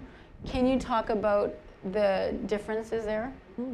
Well, when we were alone in our schools, you know, I came in, I went into grade 5, and I was the only person of color in my classroom. It's a very different experience for a young child to be in that situation, because your biggest thing at that time is friendship. You want to be accepted. You want to find friends. And the fastest way to do that is not to assert your differences, but to assimilate. You've got to assimilate in order to show them that, hey, I'm just like you. So you drop your language, you drop your culture, you drop your food, you drop all these things that differentiate you and make you different from the group. And so that's the way it was for a few years. And then as the people started coming in, our community started coming in 71, 72, suddenly you find this community of yours that you can belong to. And there's a whole new appreciation for your culture and yourself and your language and everything else. And it was really quite fascinating, because they came in droves and they took over all of downtown, you know, Harrow Street, Tropicana Hotel, Riviera Hotel, all these places had our immigrants living in them. And, you know, Umida will probably remember this, the Saturday nights changed. I mean, every Saturday night there was a party happening somewhere in the city. And you were a teenager. And I was a teenager by then, and I had older siblings who were even more into this. And so, you know, we would be at parties every Saturday night in Burnaby, in West Van, in North Van, in Vancouver. It's like, where there's a party, we're there. It was an amazing time. You know, you'd go to what was it called? King George Elementary, downtown. I didn't go to King George Elementary. I was going to school in New Westminster, because that's where the 3 Smiley families settled. But on my Fridays, I took a bus to go to King George, because I didn't want to miss out on what was happening there. And you'd arrive at the school and you think, where are you? Everyone here is, you know, someone like you.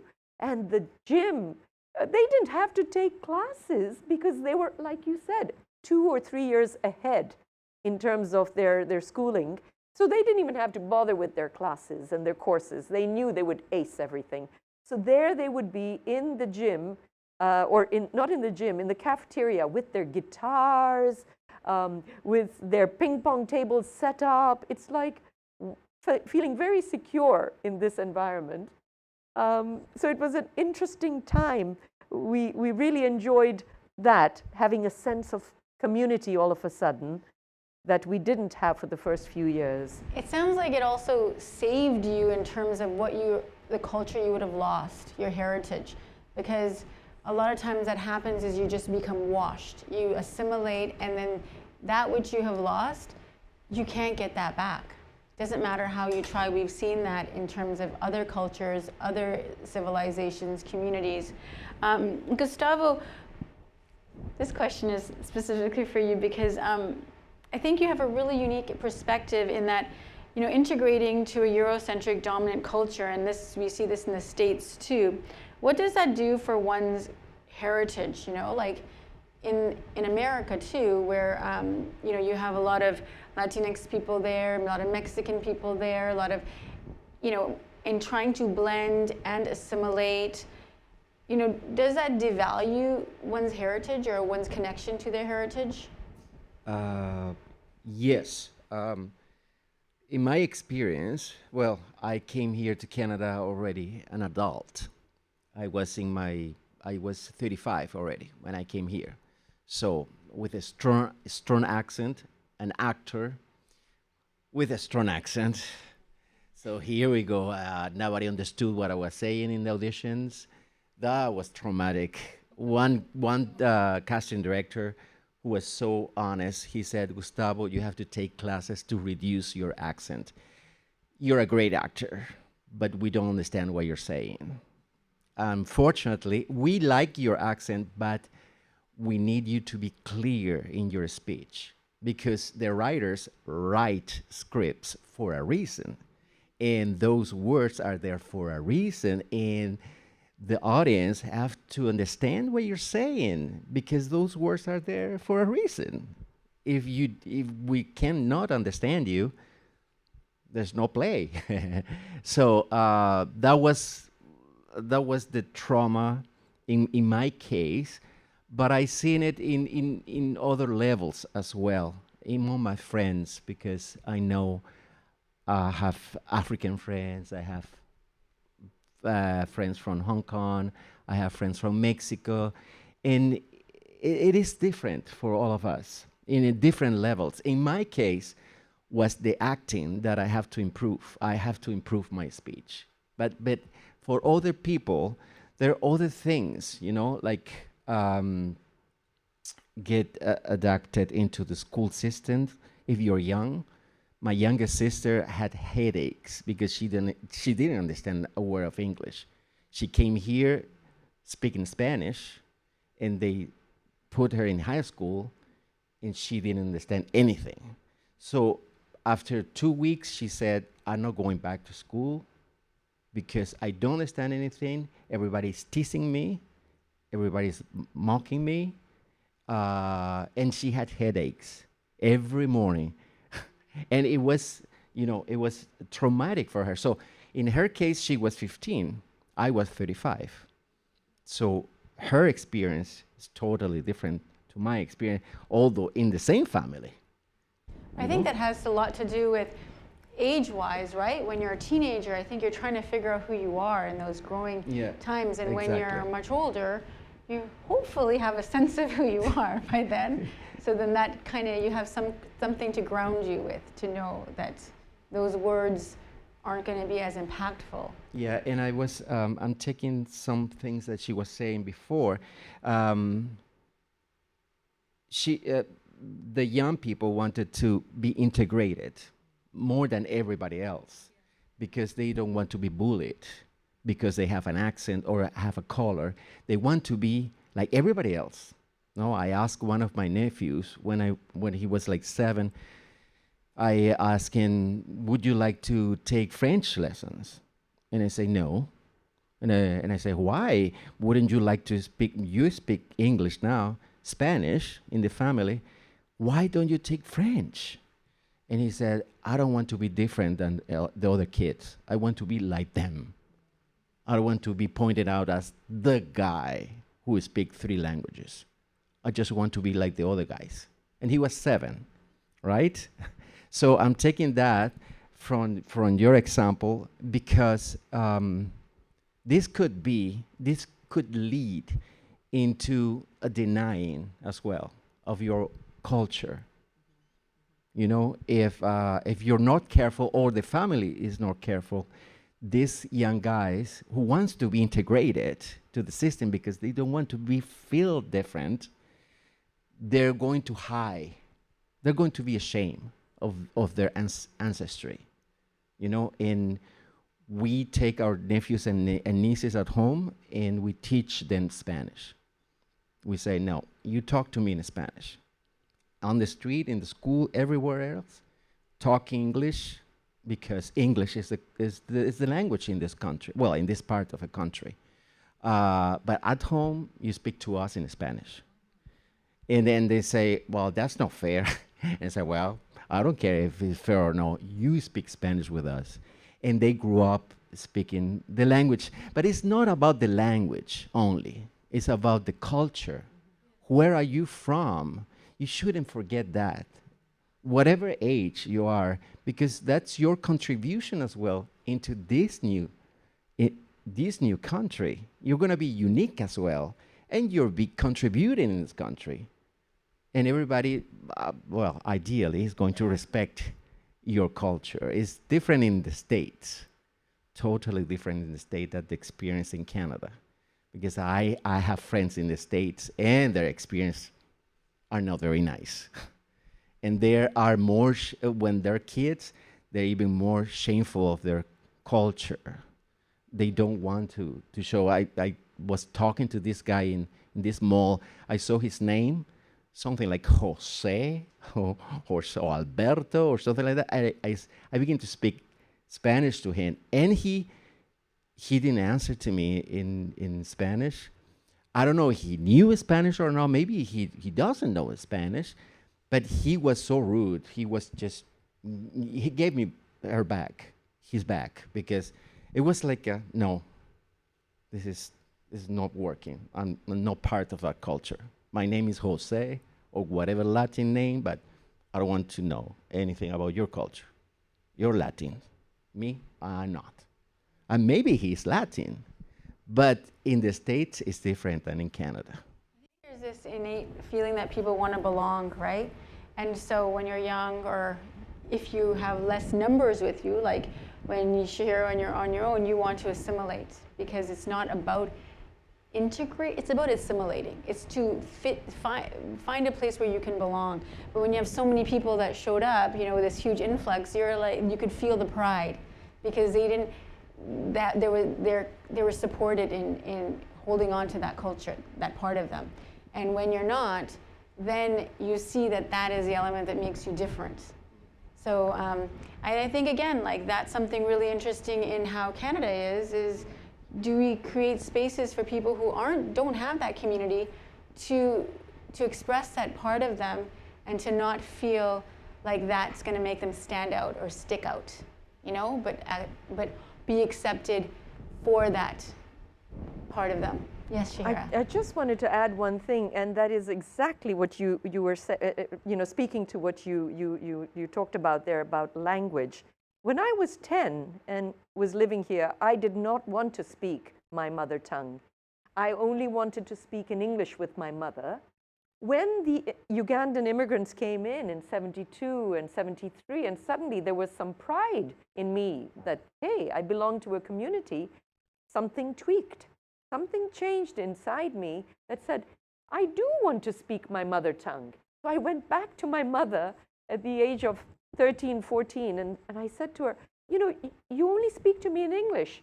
And she said, that's because you want me to speak to you in English. So I said, I want to change that. You have to now speak to me in Kutchi. And so at that age, I started learning Kutchi, which is my mother tongue. And I'm so thankful that she did and I did, because at least I speak it today. That's my language. Yeah. You know, this pressure to integrate, Dr. Dossa, this question's for you. This pressure to, first of all, I even wonder, what does even integration mean? Because I know that it encompasses a lot, but, you know, what says that we've integrated into Canadian society, that we've assimilated, that I make X number of money, that I have these credentials, that, and I think a lot of focus is, I would say, economics. So maybe you could talk about how we've integrated and where we haven't, or what the cost of that focus integration has been. I think we had a telephone conversation where you asked me about integration, and I said that's not the path that I would follow. But integration, what it translates into is that you integrate into mainstream society, and either you leave behind your culture and your tradition, or else what happens is that you compartmentalize it. Actually, I wrote my doctorate thesis on this very subject. The Ismaili Muslims who came to Canada initially, and I think this has continued because Canadian society does not really have much space for people to integrate at a level where it affirms our humanity as to who we are as persons.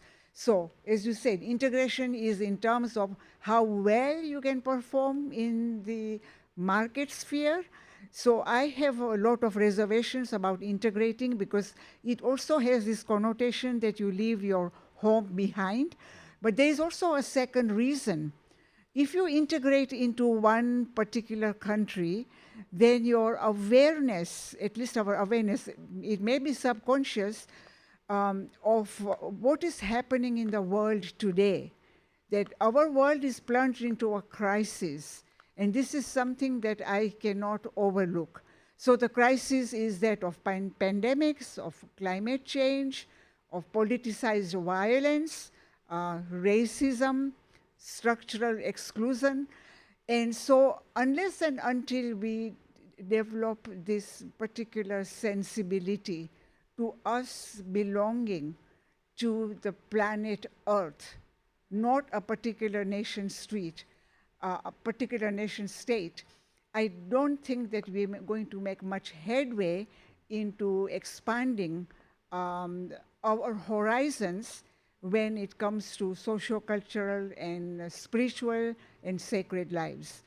The third reason why I would not go for integration is that integration actually positions us into a binary framework. So it's us and them, it's particular nation states, it's the global south and the global north.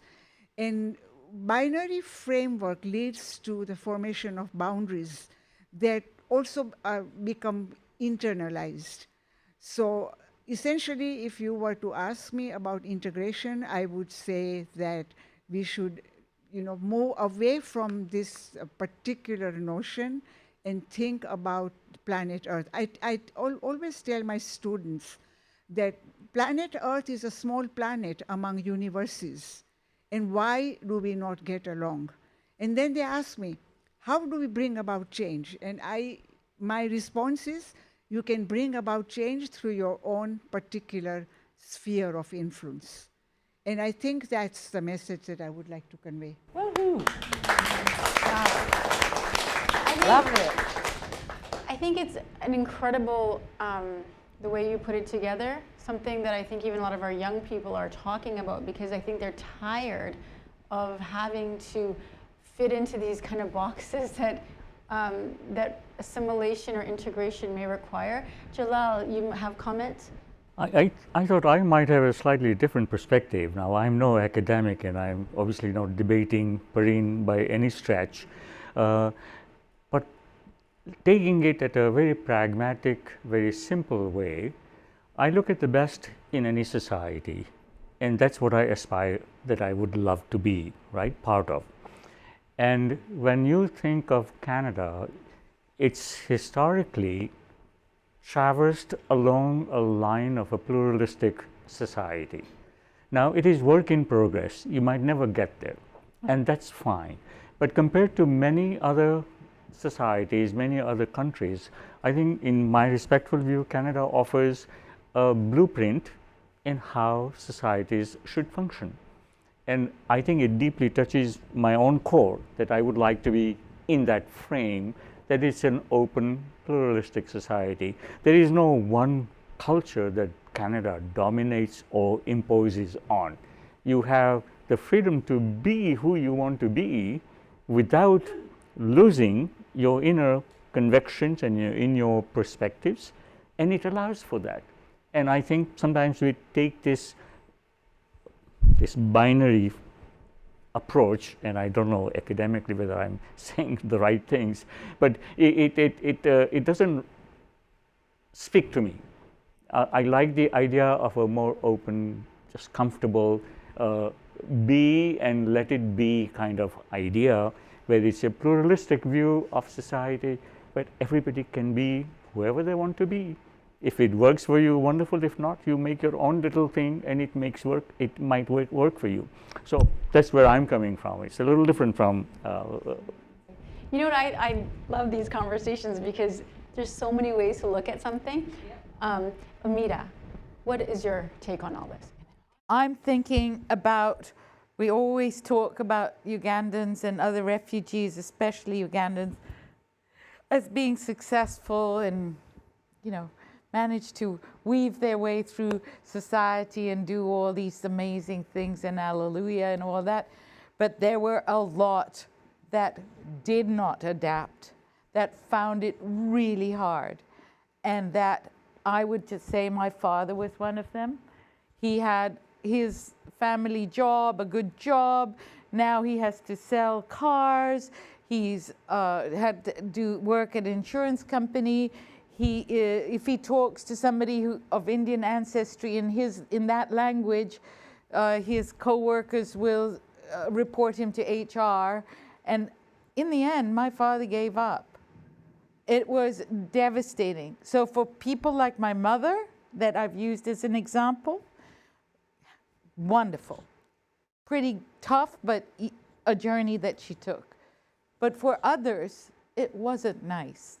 I think it really depends on personality traits, and you have to look at that. But if you can't really, there isn't just one form of that everyone should succeed in this way, and that's really another issue that we have today too, is setting up the system a particular way and expecting everyone to succeed we don't all have the same traits. We don't have all, we have strengths in one area and we have challenges in other, and that's the beauty of pluralism, because all of those have lots to contribute. But when we set up our systems that way, I hear you. Yes, Dr. Dossa. Absolutely. I think we should not overlook the fact that Canada is a settler society. Yeah. What it means is that the French and the English came to Canada and they never left. Now, the people who paid the price for this, the heaviest price, are First Nations communities. And we were actually expelled from Uganda because we also disregarded the indigenous Africans' traditions. Thank you. We did not really valorize their way of life. So this is one point I want to make, and I want to make another point, and not to contravene what Jalal has said, but in terms of being a pluralistic society means that our contribution should be on a larger level rather than just in the workforce. And I want to give an example, and I will be quick. I know we have a lot to cover, but I want to give a quick example from my book, which is called Social Palliation. And I looked at the model, which we know as palliative care, hospice, and I realized that this particular model, however appreciated it is Eurocentric in the sense that emphasis is placed on care of the individual.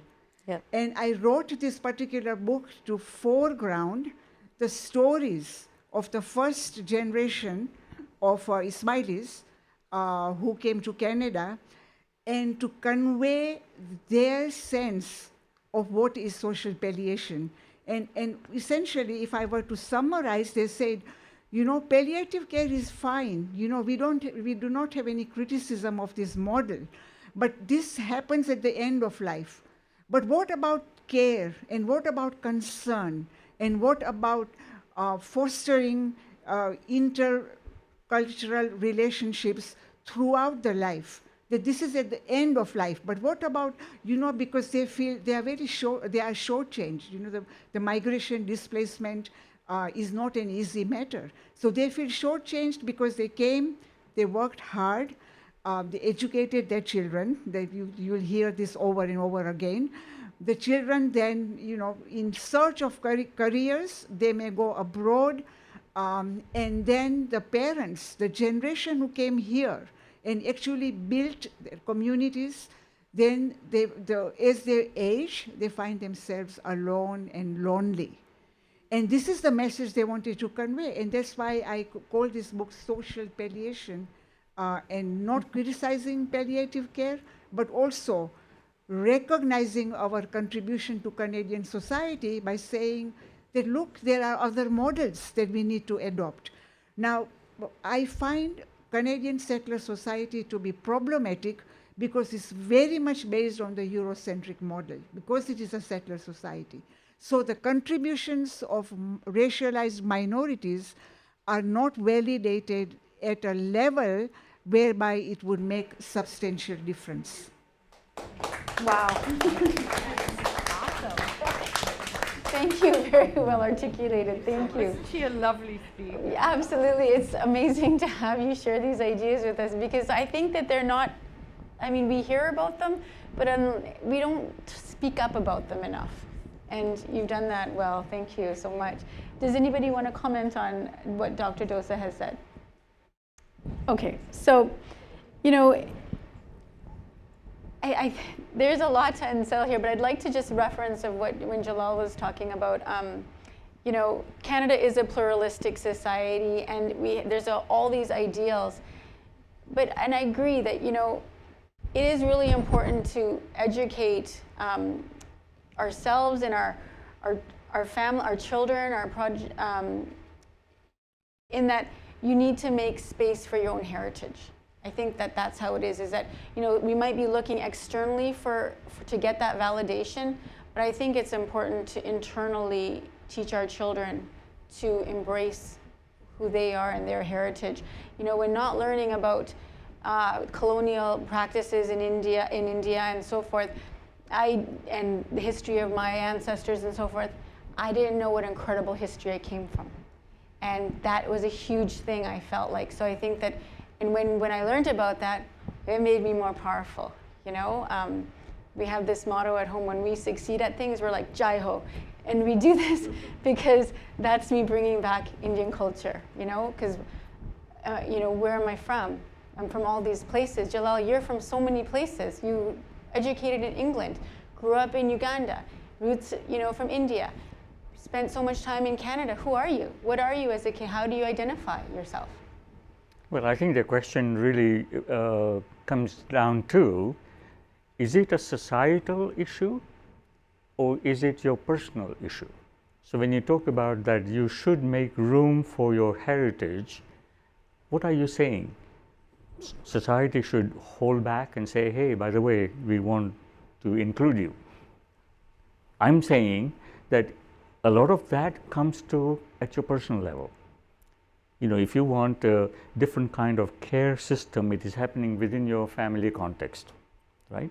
It doesn't necessarily, the society isn't telling you not to do, right? You might say, it is not very conducive, whatever. That's a different issue, resources, whatever. But all I'm saying is that's also very personal, right? And the society, if you look at the essence of pluralism, it says you can do what you want to do, right, without constraint. Now, if we choose not to study ourselves about our own heritage, if we don't value it ourselves, that is something you take responsibility for, not society. That's my view. Umida, I have just a comment. When you enter Canadian society and then you've got a lot of experience, Canadian experience, and then I was selected on the board of the In Spirit Foundation, and we had sold some stuff for $40 million, and now we were going to create a new foundation. And what was it going to be? So I was like, I'm just going to have to not say anything about being in a Smiley and the Aga Khan or anything, but I'm going to put the word pluralism out there. And these incredible Canadians were on that board, and they couldn't even spell that word.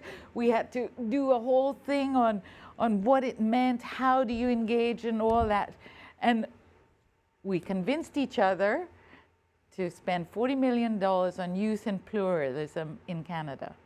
So that includes First Nations as a priority, and then came Muslim people, because I had to stand up and say, hey, you know what? Muslim people are being discriminated against. I was the director of the International Storytelling Festival, and we did stories. It was a Persian carpet and hands, and stories from Iran, Iraq, right after 9/11. And those stories were said not in English, some of them not in English, in the culture, in the language of the people. Listen to what the Afghani, what Persian sounds like, what all these languages. So I think that's my personal role. As you said, you know, we all take our space. My personal role has always been enter that space and then open it up. Yeah. Make some space for yourself, for sure. Yeah. And others. And absolutely. Well, you know what? I think when we do that, then we also are an example for others that they did it. Maybe I can do it too, right? You know, we were in the fourth topic. We've definitely slid into the fifth topic, which is great, because I've kind of wanted to make sure I check them all off my list. And that last topic is the post-expulsion socio-political climate. You know, what was it in 1972, and how is the climate now? You know, I think we can just open it up to where have we progressed, and how have we progressed? But then at the same time, I felt like I came in the 70s, believe it or not, and you know, I felt that there was a lot of racism. I absolutely felt it. I could see it. I lived in low poverty areas. And then we went to this period where, is things better? It really felt like it was better. Or maybe it was in the undercurrent. Because now here we are with so much immigration coming through, and there's so much hate crimes. And with Asian hate too, right? Depends on where people are coming from, where the focus is going. So we made laws, the government's tried to support, we have it in our school, what you could say 30 years ago, 50 years ago, really 20 years ago, you can't say that now. No. But then you have all this, you know, attacks on immigrants. So where are we? Have we come forward? Who wants to take this question? Okay, Dr. Dossai. I want to take up follow up the conversation that we just had. I do concur that, you know, we can bring about substantive change by, you know, becoming activists within our own spheres of influence. But I'm convinced that before we can do that, we need to actually also appreciate the world, not only through our intellect, but also through our souls, through the spirit, through what I refer to as a sacred, because I still think that there is a very sharp boundary between intellect and the world of the spirit, the world of the sacred. And I foreground the latter because a lot of traditions, including the Eurocentric tradition, does have this repertoire of knowledge embedded in the sacred. And I would like to make the point that unless and until we demolish these boundaries, even if we are trying to effect change at a personal level, we won't be able to go far, because we need to feel somebody's pain and suffering. We need to hear. We need to imagine what is happening in other parts of the world, also within our own home territory.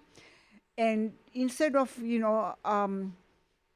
saying a lot about the sacred, I just thought that I have a quotation that I am going to read, but I do want to cite Jalaluddin Rumi, the Persian poet. He said that speak a new language and the world will be a new one. And I also want to cite an example from a book that I'm reading. It's called Walking with Trees whereby we, we gain inspiration by looking at nature and mountains and rivers as living beings.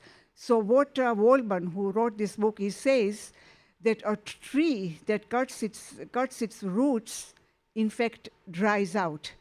And unless and until the trees connect with each other, and there's a long story about that, they will not reach old age. So interconnectivity is also brought up in the realm of nature. So let me just read this quote, and I thought it might be of interest because it's one way through which I can summarize what I want to say. So the sacred compels us to be ethically and politically present to advance interconnectivity and mutual care, drawing upon struggles and aspirations of people on the margins of society. It promotes intersubjective knowledge through sounds, rhythms, and poetic appeal.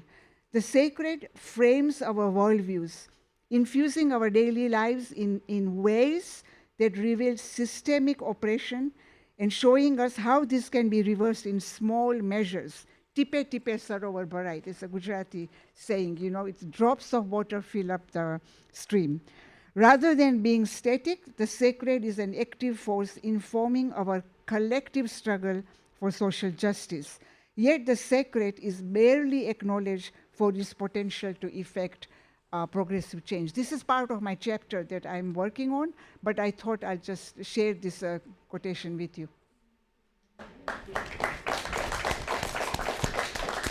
I think, I'd like to say that my sadness today, I'm feeling a very heavy feeling. Though I'm happy that I'm in Canada, I have a lovely daughter, and all things are going well. My sadness is that my father and mother and grandparents and brother are not with us today, and so many of them experienced this entire experience very differently from us. My grandfather in a camp in England with one leg, an amputee, dying without his family. All those really intense, tragic stories, and yet a celebration of us being here together today. I just want to say it was heavy. I hear you. I never knew in all these 50 years, I'm not 50, but like in all these years of understanding, knowing I come from East Africa, and that, the racism and it spilled over, I didn't really know the real story. I'd never really talked about like how, our communities were racist, how we've set up things, and we say these stories, and it's the power of storytelling, because when we say stories that really skirt over certain issues, and then they take a... I knew my mic would go. They take a life of their own, and then we start to believe these kind of narratives in history, and we miss the hardships, the people who, had medical caused, like this situation, the stress of it caused medical issues for them, who had nervous breakdowns, who didn't make it. We are talking about, it's commemorating 50 years. It's amazing that at least this is where the journey has taken us. But it's not a full celebration. I can understand that. It's not. It's commemorating it. But those are all those stories that we never share. We don't really tell the truth in terms of how, it makes communities feel better. That, look at us, we're success stories. We are a success story. But in that success, there has been so much grief. When we look at immigration, I'm not sure, but I think that you had mentioned to me that when you left Uganda, wasn't that the last time you saw your grandfather? Yeah. So what about that story? And then we share these stories like they're just these beautiful, happy, linear stories, and we send them out, And that's what people think. Ugandans are so lucky. Idi Amin happened. They came to Canada. They're flourishing. They own hotels. You know, they're just, that's it. And I think with that story and other stories of people from different places, in those immigration stories is tucked in grief, is tucked in trauma, is the trauma that's been buried that I think will come through intergenerational trauma. It's the reason why children don't understand why their parents behave a certain way. And when I was watching 90 Days, I was blown away that I looked, you know, in my row, gentleman in his 70s, crying, you know?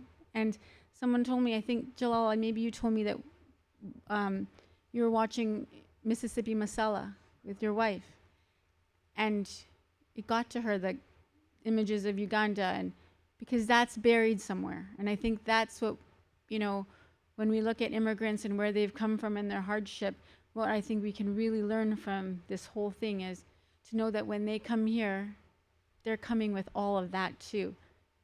You know, how can we treat them with more humanity and kindness, right?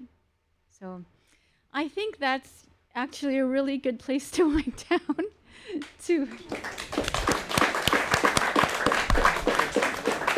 Thank you so much for all of you being here today and for letting us have this conversation. And I think there was a lot of honesty here today. And I think that that's what really helps, is to have those honest conversations, so that when we're making choices, you know, we talked about, Jalal, that one person who said something to you and how it changed your trajectory. Yeah. And I think hopefully this conversation too will, you know, have make an impact with you as something to take away. Thank you. Thank you so much. Thank you to the panelists. Thank you.